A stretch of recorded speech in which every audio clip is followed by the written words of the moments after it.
കർത്താവ് എന്നെ കൈവിടത്തില്ല, കർത്താവ് എന്നെ ഉപേക്ഷിക്കത്തില്ല, ഒരു നാളും എന്നെ കൈവിടാത്ത ദൈവം. നമുക്ക് ഒരുമിച്ച് ഏറ്റു പറയാം. കൽവരി ക്രൂശിൽ കർത്താവ് എൻ്റെ പാപത്തെയും എൻ്റെ ശാപത്തെയും തൻ്റെ ശരീരത്തിൽ വഹിച്ചതിനാൽ ഞാൻ നീതിമാനും അനുഗ്രഹിക്കപ്പെട്ടവനും ആണ്. എൻ്റെ സഹായം ആകാശത്തെയും ഭൂമിയെയും ഉണ്ടാക്കിയ യഹോവയിൽ നിന്ന് വരുന്നു. യഹോവ എൻ്റെ ഇടയനാകുന്നു, എനിക്കൊന്നിനും മുട്ടുണ്ടാകത്തില്ല. എൻ്റെ രോഗത്തെയും എൻ്റെ ദാരിദ്ര്യത്തെയും കർത്താവ് ക്രൂശിൽ വഹിച്ചതിനാൽ എനിക്ക് സൗഖ്യമുണ്ട്, ദിവ്യാരോഗ്യമുണ്ട്, ദീർഘായുസ്സോടെ ഇരുന്ന് സകല സമൃദ്ധിയും ഞാൻ അനുഭവിക്കും. എന്നെ ശക്തനാക്കുന്ന യേശുക്രിസ്തു മുഖാന്തരം എനിക്ക് സകലതും ചെയ്യുവാൻ കഴിയും. പാമ്പുകളെയും തേളുകളെയും ശത്രുവിൻ്റെ സകല ബലത്തെയും ചവിട്ടുവാൻ കർത്താവ് എനിക്ക് അധികാരം തന്നിരിക്കുന്നു. ഒന്നും ഒരിക്കലും ഒരു ദോഷവും എനിക്ക് വരുത്തത്തില്ല. ഭൂലോകത്തിൻ്റെ അറ്റത്തോളം പോയി സകല സൃഷ്ടിയോടും സുവിശേഷം എന്ന് പ്രസംഗിപ്പാനും രോഗികളെ ഇന്ന് സൗഖ്യമാക്കുവാനും ഭൂതങ്ങളെ ഇന്ന് പുറത്താക്കുവാനും അത്ഭുതങ്ങളും അടയാളങ്ങളും എന്നിലൂടെ വരുവാൻ കർത്താവ് എന്നെ അഭിഷേകം ചെയ്തിരിക്കുന്നു. ആമേൻ. കർത്താവിൻ്റെ വലിയൊരു അഭിഷേകം നമ്മുടെ മേലുണ്ട്. ഇതൊക്കെയും ചെയ്തെടുക്കുവാൻ ഈ ദിവസങ്ങളിൽ പറയണം, എൻ്റെ കരത്തിലൂടെ രോഗികൾ സൗഖ്യമാകും, എൻ്റെ കരത്തിലൂടെ ദൈവത്തിൻ്റെ ഹിതമുള്ള സകല മരിച്ചവരും ഉയർത്തെഴുന്നേൽക്കും, എൻ്റെ കരത്തിലൂടെ ദൈവപ്രവൃത്തികൾ നടക്കും. എൻ്റെ ജീവിതം കണ്ട് അനേകർ പറയും യേശു ജീവിക്കുന്നു. ഞാനൊരു അത്ഭുത സാക്ഷിയാണ്.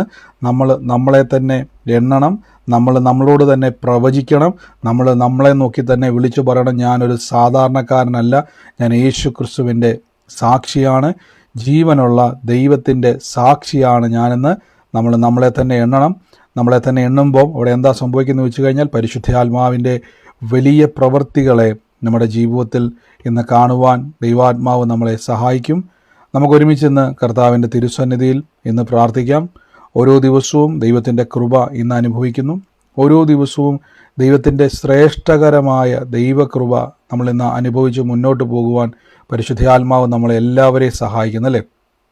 ഇന്നത്തെ ദിവസവും ഞാൻ പറയുന്നു, കർത്താവ് നമ്മുടെ കൂടെയുണ്ട്. ഇതൊരു സാധാരണ ദിവസമല്ല, ഇത് ദൈവത്താൽ നിയോഗിക്കപ്പെട്ട ദിവസമാണ്. നമുക്കൊരുമിച്ചെന്ന് തിരുസന്നിധിയിൽ ഇന്ന് പ്രാർത്ഥിക്കാം. കഴിഞ്ഞ ദിവസങ്ങളിൽ കേട്ട വചനഭാഗമല്ല, നമ്മൾ എന്തിനെപ്പറ്റിയാണ് ചിന്തിച്ചിരുന്നതെന്ന് ധ്യാനിച്ചതെന്ന് ആർക്കെങ്കിലും ഓർമ്മയുണ്ടോ? പുരുഷനെ പറ്റി. നിങ്ങൾ ക്രിസ്തുവിലാണോ ജീവിക്കുന്നത്?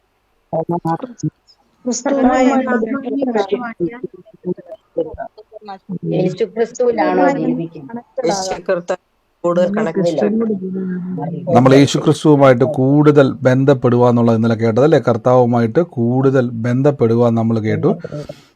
അപ്പോൾ ഈ ദിവസങ്ങളിൽ ബന്ധപ്പെടണം. കർത്താവിൻ്റെ ക്രൂശിനോട് നാം അനുരൂപരായി തീർന്നിരിക്കുന്നു. അപ്പോൾ കർത്താവിലാണ് സകല കാര്യങ്ങളും ദൈവം ചെയ്തു വെച്ചിരിക്കും ഇന്നലെ കേട്ടു. അപ്പോൾ ക്രിസ്തുവിൽ വളരണം. അപ്പം ഞാൻ എപ്പോഴും പറയാറുണ്ട്, വിശ്വാസ ജീവിതം എന്ന് പറയുന്നത് ഭാഗ്യകരമായ ജീവിതം. പലപ്പോഴും നമ്മൾ കേട്ടിരിക്കുന്നത് വലിയ എന്താ പറയുന്നത് ഭയങ്കര ബുദ്ധിമുട്ടുള്ള. നിങ്ങളൊരു കാര്യം എപ്പോഴും ഓർത്തോണം, നിങ്ങൾക്ക് സ്വർഗവുമായിട്ട് ബന്ധം വന്നിരിക്കുന്നു. അതാണ് ഏറ്റവും വലിയ അനുഗ്രഹം. സ്വർഗവുമായിട്ട് നമുക്കിതുവരെ ഭൂമിക്കപ്പുറം ഒരു ലോകം, ചന്ദ്രനിലൊക്കെ നമുക്ക് ഓരോരോ കണ്ടുപിടുത്തങ്ങൾക്ക് വേണ്ടി നമുക്കൊരു ഉപഗ്രഹങ്ങൾ അയക്കുമ്പോഴും മനുഷ്യൻ ഇപ്പോഴും പല ഗ്രഹങ്ങളും ഇന്ന് അസാധ്യം അല്ലേ. ചൊവ്വയിൽ പോകും, അവിടെ പോകും, പിന്നെയും കണ്ടെത്തി കോടിക്കണക്കിന് ഗ്രഹങ്ങൾ നിറഞ്ഞിരിക്കുന്ന വലിയൊരു സമൂഹത്തിലാണ് നമ്മളായിരിക്കുന്നത്, വലിയൊരു ലോകത്തിലാണ് നമ്മളായിരിക്കുന്നത്. അപ്പോൾ ഇതിനേക്കാൾ ഉന്നതനായ ഒരു സ്വർഗം, അല്ലെങ്കിൽ ഇതിനേക്കാൾ ഉന്നതനായ ദൈവം ഇരിക്കുന്ന ഒരു സ്വർഗവുമായിട്ട് ഈ ഭൂമിയിലിരിക്കുന്ന നിങ്ങൾക്ക് കണക്ഷനെ തന്നിരിക്കുന്ന ആളാണ് കർത്താവായ യേശു ക്രിസ്തു. അതുകൊണ്ട് അതേപോലെ നമ്മൾ നടക്കണം, അതേപോലെ വേണം നമ്മൾ ജീവിക്കേണ്ടത്. ആ ഒരു മനോഭാവം നിങ്ങളിൽ പ്രവർത്തിക്കുവാൻ ആരംഭിച്ചാൽ, ഞാൻ ഉറപ്പിച്ചു പറയുന്നു, നമുക്ക് ഈ ലോകത്തിലെ ഒരു വിഷയങ്ങളും നമുക്ക് അസാധ്യമല്ല. നമ്മുടെ മൈൻഡ് സെറ്റപ്പിൻ്റെ അകത്ത് വ്യത്യാസം വരും. ഞാൻ പലപ്പോഴും ഇങ്ങനെ ഈ യൂട്യൂബിലൊക്കെ ഈ നമ്മൾ വീഡിയോസൊക്കെ കാണുന്ന സമയത്ത് ഈ എന്താ പറയുന്നത്, നമുക്ക് ഈ ഭൂമി അല്ലാതെ ഭൂമിക്ക് പുറത്തുള്ള ഗ്രഹങ്ങളെപ്പറ്റിയും അങ്ങനെയുള്ള ഈ നമ്മൾ പറയുന്ന സാറ്റലൈറ്റിൻ്റെ അല്ലെങ്കിൽ അങ്ങനെയുള്ള വീഡിയോസൊക്കെ കാണുന്ന സമയത്ത്, അല്ലെങ്കിൽ അതിൻ്റെ ഫുട്ടേജൊക്കെ കാണുന്ന സമയത്ത് അതിശയിക്കാറുണ്ട്. കാരണം ഇന്നും മനുഷ്യൻ അത് എത്തിപ്പെടാൻ കഴിയാത്തൊരു ലോകം. ഇനി ടെക്നോളജി വളർന്നാലും ഈ കോടാനുകോടി ഗ്രഹങ്ങളിലേക്ക് മനുഷ്യൻ ഒരിക്കലും എത്തിപ്പെടാൻ കഴിയത്തില്ല. പക്ഷേ ദൈവമക്കൾക്ക് ഇതിൻ്റെ കർത്താവിൻ്റെ കൃപയാൽ സ്വർഗവുമായി നമുക്ക് കണക്ഷൻ വന്നിരിക്കുന്നു ഓർക്കുമ്പോൾ അത് വലിയ കാര്യമാണ്. നിങ്ങൾ നിസ്സാരരല്ല. അതുകൊണ്ടാണ് ബൈബിൾ പറഞ്ഞിരിക്കുന്നത് എഫേസ്യ ലേഖനത്തിൽ സ്വർഗത്തിലെ സകല ആത്മീക അനുഗ്രഹത്താലും നിങ്ങളെ ക്രിസ്തുയേശുവിൽ അനുഗ്രഹിച്ചിരിക്കുന്നു. ആമേൻ. നമുക്കിന്ന് പ്രാർത്ഥനയോടെ തന്നെ കർത്താവിൻ്റെ തിരുസന്നിധിയിൽ മുന്നോട്ട് പോകാം. വലിയ പ്രവൃത്തികളാൽ ദൈവം നമ്മളെ നിറയ്ക്കുവാൻ ഇടയായിത്തീരും. കർത്താവിൻ്റെ തിരുസന്നിധിയിൽ പ്രാർത്ഥിച്ചാട്ടെ. എനിക്ക് ദൈവാത്മാവ് തുടങ്ങുന്നതിന് മുമ്പ് തന്നെ ഒരു സോജൻ എന്ന് പറയുന്ന സോജൻ, ഞാൻ ആ പേര്, ആ വ്യക്തിയുമായിട്ട്, ആ കുടുംബത്തിൻ്റെ അകത്തേക്ക്, ആ ഒരു മകനുമായി ബന്ധപ്പെട്ട് ദൈവാത്മാവ് വലിയൊരു കാര്യത്തെ ഇന്ന് ചെയ്യാൻ പോകുന്നു. തന്നെ ലൈവിൽ കേൾക്കുന്നവരായിക്കോട്ടെ, സൂമിലായിക്കോട്ടെ, സോജൻ എന്ന പേര് SOJA എന്ന് ഞാൻ കാണുന്നത്. സോജൻ എന്ന് പറയുന്ന ഒരു വ്യക്തിയെ കർത്താവ് സ്പർശിക്കുന്നതായിട്ട് ദൈവാത്മാവിനോട് പറയുന്നു. ഇന്ന് ഈ നിമിഷം ഏറ്റെടുത്താട്ടെ. കർത്താവ് വലിയ പ്രവർത്തികളെ ചെയ്യുവാൻ ഇടയായിത്തീരും. സിസ്റ്റർ പേരിട്ടിട്ടുണ്ടല്ലേ? സ്വോത്രം. ഏറ്റെടുത്തോ സിസ്റ്റർ. എന്നോട് കർത്താവ് പറയുന്ന സോജൻ എന്ന് പറയുന്ന വ്യക്തിയെ കർത്താവ് ഇന്ന് സ്പർശിക്കുക എന്നോട് പറയുന്നത്. ധൈര്യമായിട്ട് ഏറ്റെടുത്തോണം.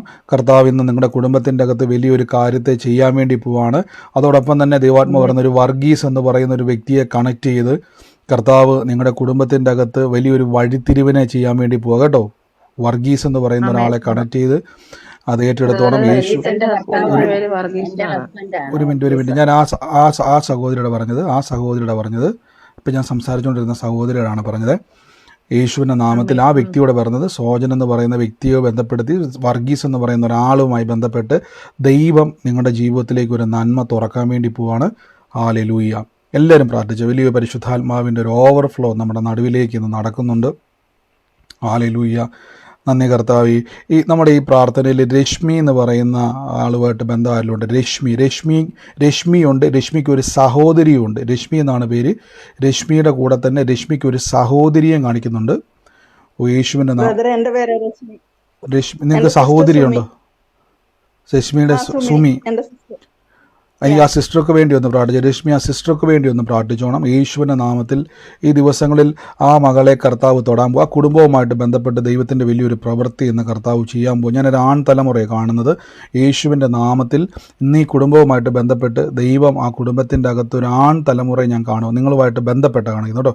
കർത്താവ് എന്നെ തൊടുന്നായിട്ട് കാണിക്കുന്നു. അവ ആ കുടുംബം 3 ആമ്പിള്ളേരാ ഉള്ളത് അവർക്ക്, സിസ്റ്ററിന്. 3 ആമ്പിള്ളേർ. അതിൻ്റെ അകത്ത് ഞാൻ കാണുന്ന ഒരു ചെറിയ കൊച്ചായിട്ട് കാണുന്നത്, ചെറിയൊരു പയ്യനെ കാണുന്നത്, ഇളയതായിട്ടാണ് ഞാൻ കാണുന്നത്. അവനെ 9 വയസ്സുള്ള മോന്. അവനെ ദൈവം തൊടുക കേട്ടോ. അവനുമായിട്ട് ബന്ധപ്പെട്ട് കർത്താവ് പറയുന്നത് ഈ ദിവസങ്ങളിൽ ആ മകന് വേണ്ടി പ്രാർത്ഥിച്ചോണം. ആ കുടുംബത്തിൻ്റെ അകത്ത് ആ വ്യക്തിയോട് പറയണം, കുടുംബത്തിൻ്റെ അകത്ത് വലിയൊരു അനർത്ഥത്തെ വിട്ടു മാറാൻ വേണ്ടി പോവാണ്. ദൈവമാണത് ചെയ്യുന്നതെന്ന് കാണത്തക്കവണ്ണം കർത്താവ് ഇടയാക്കും കേട്ടോ. ആമേൻ. യേശുവേ നന്ദി കർത്താവേ. യേശുവേ നന്ദി കർത്താവേ. ഞാൻ ഈ ഒരു വേറൊരു പേര്, ഒരു ഫുൾ നെയിമായിട്ടാണ് ഞാൻ കാണുന്നത്. അതിൻ്റെ അകത്ത് ഈ ബാബു ആൻ്റണി എന്ന് പറഞ്ഞുകൊണ്ട്, ബാബു ഫുള്ളായിട്ടുള്ള പേരാണത്. ബാബു ആൻ്റണി എന്ന് തന്നെ ആ കൂട്ടത്തിൽ പേരുണ്ട്. ബാബുന്നും ബാബു ആൻ്റണിന്നും കൂടെ വരുന്ന ഒരു പേരുമായിട്ട് ബന്ധപ്പെട്ട ഒരു വ്യക്തിയെ കർത്താവ് ഇങ്ങനെ സ്പർശിക്കുന്നതായിട്ട് എന്നെ കാണിക്കുന്നത്. ബാബു ആൻ്റണി. അങ്ങനെ ഒരു വ്യക്തിയുമായിട്ട് ബന്ധപ്പെട്ട് കർത്താവ് ആ കുടുംബവുമായിട്ട് ബന്ധപ്പെട്ട് ദൈവം കൊണ്ട് പറയുന്നു, ആ കുടുംബത്തിൻ്റെ അകത്ത് വലിയൊരു ദൈവിക സ്വസ്ഥതയെ കർത്താവ് അയക്കാൻ വേണ്ടി പോവാണ്. യേശുവിൻ്റെ നാമത്തിൽ ഇന്ന് ഏറ്റെടുത്തോണം. പരിശുദ്ധാത്മാവ് എന്ന കുടുംബത്തെ ഇന്ന് സ്പർശിക്കുന്നു. വലിയ പ്രവൃത്തികളാൽ ദൈവം ഇന്ന് നിറയ്ക്കും. വൻ കാര്യങ്ങളെ കർത്താവ് ഇന്ന് ചെയ്തെടുക്കുവാൻ ഇടയായിത്തീരും. ആമേൻ. ഹല്ലേലൂയ. നമുക്ക് തിരുവചനങ്ങളിലേക്ക് കയറാം. കർത്താവിൻ്റെ വചനത്തിൽ നമുക്ക് വേഗത്തിൽ തിരിച്ചു വരാം. ഇതിനിടയിൽ പരിശുദ്ധാത്മാവ് എങ്ങനെ കൊണ്ടുപോകുന്നു, കർത്താവ് അങ്ങനെ തന്നെ ഈ വചനത്തെ കൊണ്ടുപോകാൻ ഇടയായി തീരട്ടെ. നമുക്കിന്ന് വചനത്തിൽ നിന്ന് അല്പനേരം കേൾക്കാം. ആരാധന യേശുവേ. Thank you Holy Spirit. പരിശുദ്ധാത്മാവ് എല്ലാവരും അല്പനേരം പ്രാർത്ഥിച്ചു. കർത്താവേ യേശുവിൻ്റെ നാമത്തിൽ, യേശുവിൻ്റെ നാമത്തിൽ, യേശുവിൻ്റെ നാമത്തിൽ എന്ന് പ്രാർത്ഥിക്കുന്നപ്പം നന്ദി കർത്താവേ.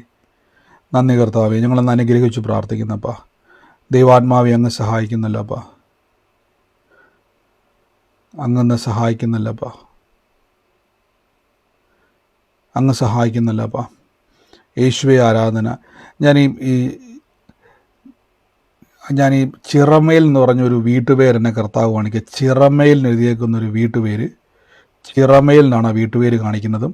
ആ വീട്ടുപേരുമായിട്ട് ബന്ധപ്പെട്ട് ആ വീടിൻ്റെ അകത്ത് ഈ ഒരു ചിറമേൽ എന്നുള്ള വീട്ടുപേരാണ് ഞാൻ കണ്ടുകൊണ്ടിരിക്കുന്നത്. അതിന്റെ സഹോദരിയുടെ വീട്ടുപേരാ ചിറമേൽ എന്നുള്ള, അവളെ കല്യാണം കഴിച്ചേക്കുന്നത്. അതെവിടെയാ? അത് തൊടുപുഴ.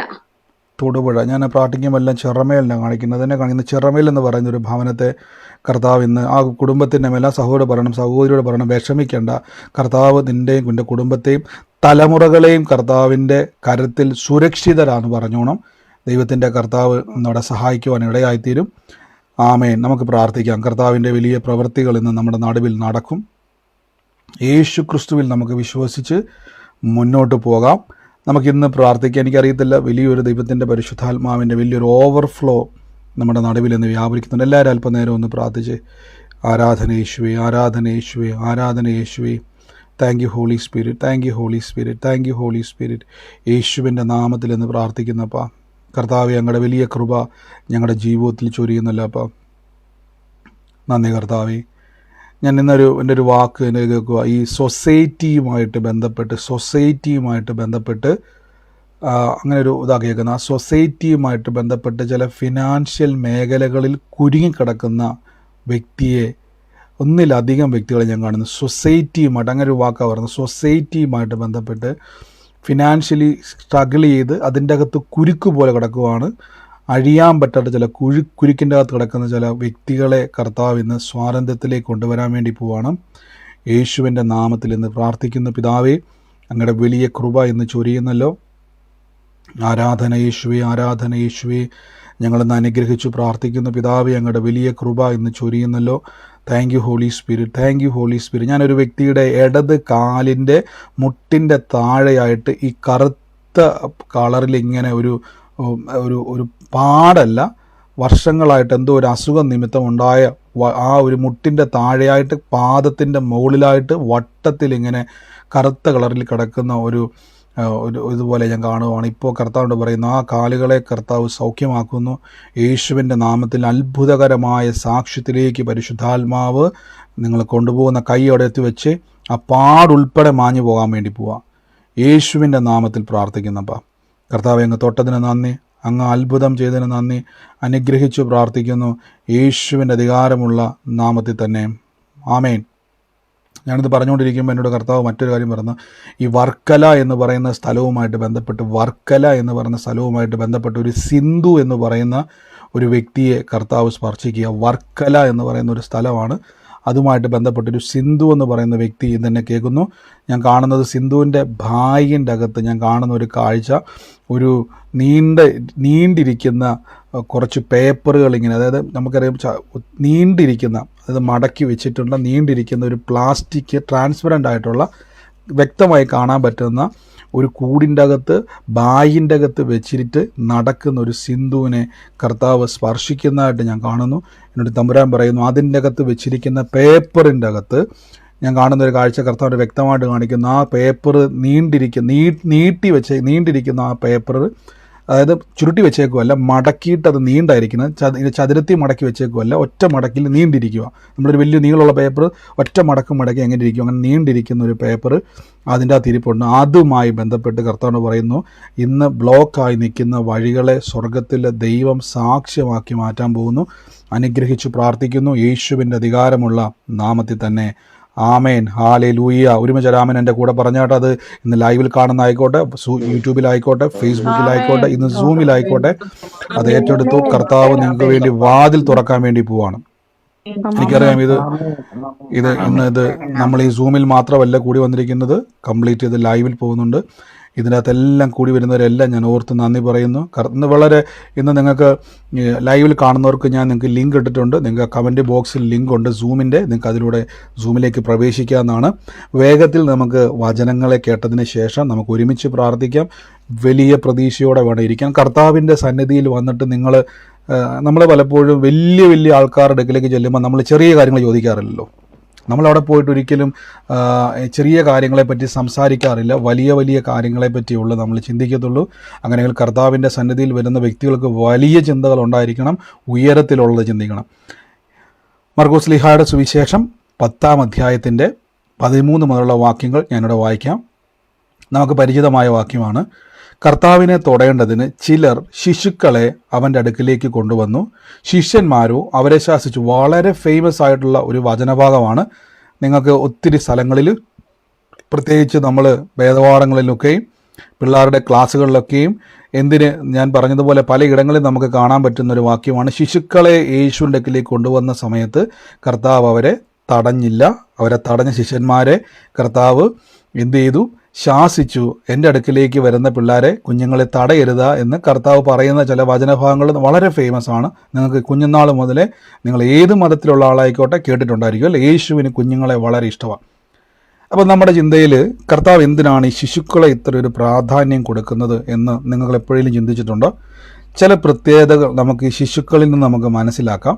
നമ്മുടെ ജീവിതത്തിൽ, ആത്മീയ ജീവിതത്തിൽ നമ്മൾ ചില കാര്യങ്ങളൊന്ന് മനസ്സിലാക്കിയാൽ, ബൈബിൾ ഒരു വാക്യമുണ്ട്, മുമ്പേ അവൻ്റെ രാജ്യവും നീതിയും അന്വേഷിപ്പിൻ, അതോടുകൂടെ സകലതും പുറകെ വരും.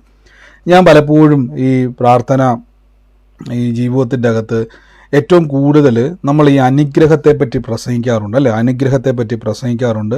കർത്താവ് നമുക്ക് വേണ്ടി വലിയ കാര്യങ്ങൾ ചെയ്യുമെന്നും വലിയ പ്രവർത്തികളൊക്കെ ചെയ്യുമെന്ന് നമ്മൾ കേൾക്കാറുണ്ട്. നിങ്ങൾ എപ്പോഴും ചിന്തിച്ചോണം, ഈ കർത്താവിനൊരു പ്രത്യേകതയാണ്. കർത്താവ് നമ്മുടെ കൂടെ നടക്കുന്നയാളാണ്.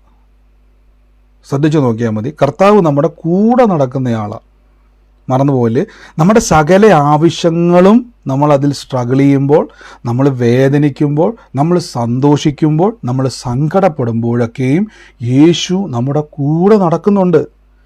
മനസ്സിലാവുന്നുണ്ടോ? കർത്താവ് ഉയരത്തിലും ഞാൻ ഭൂമിയിലുമല്ല.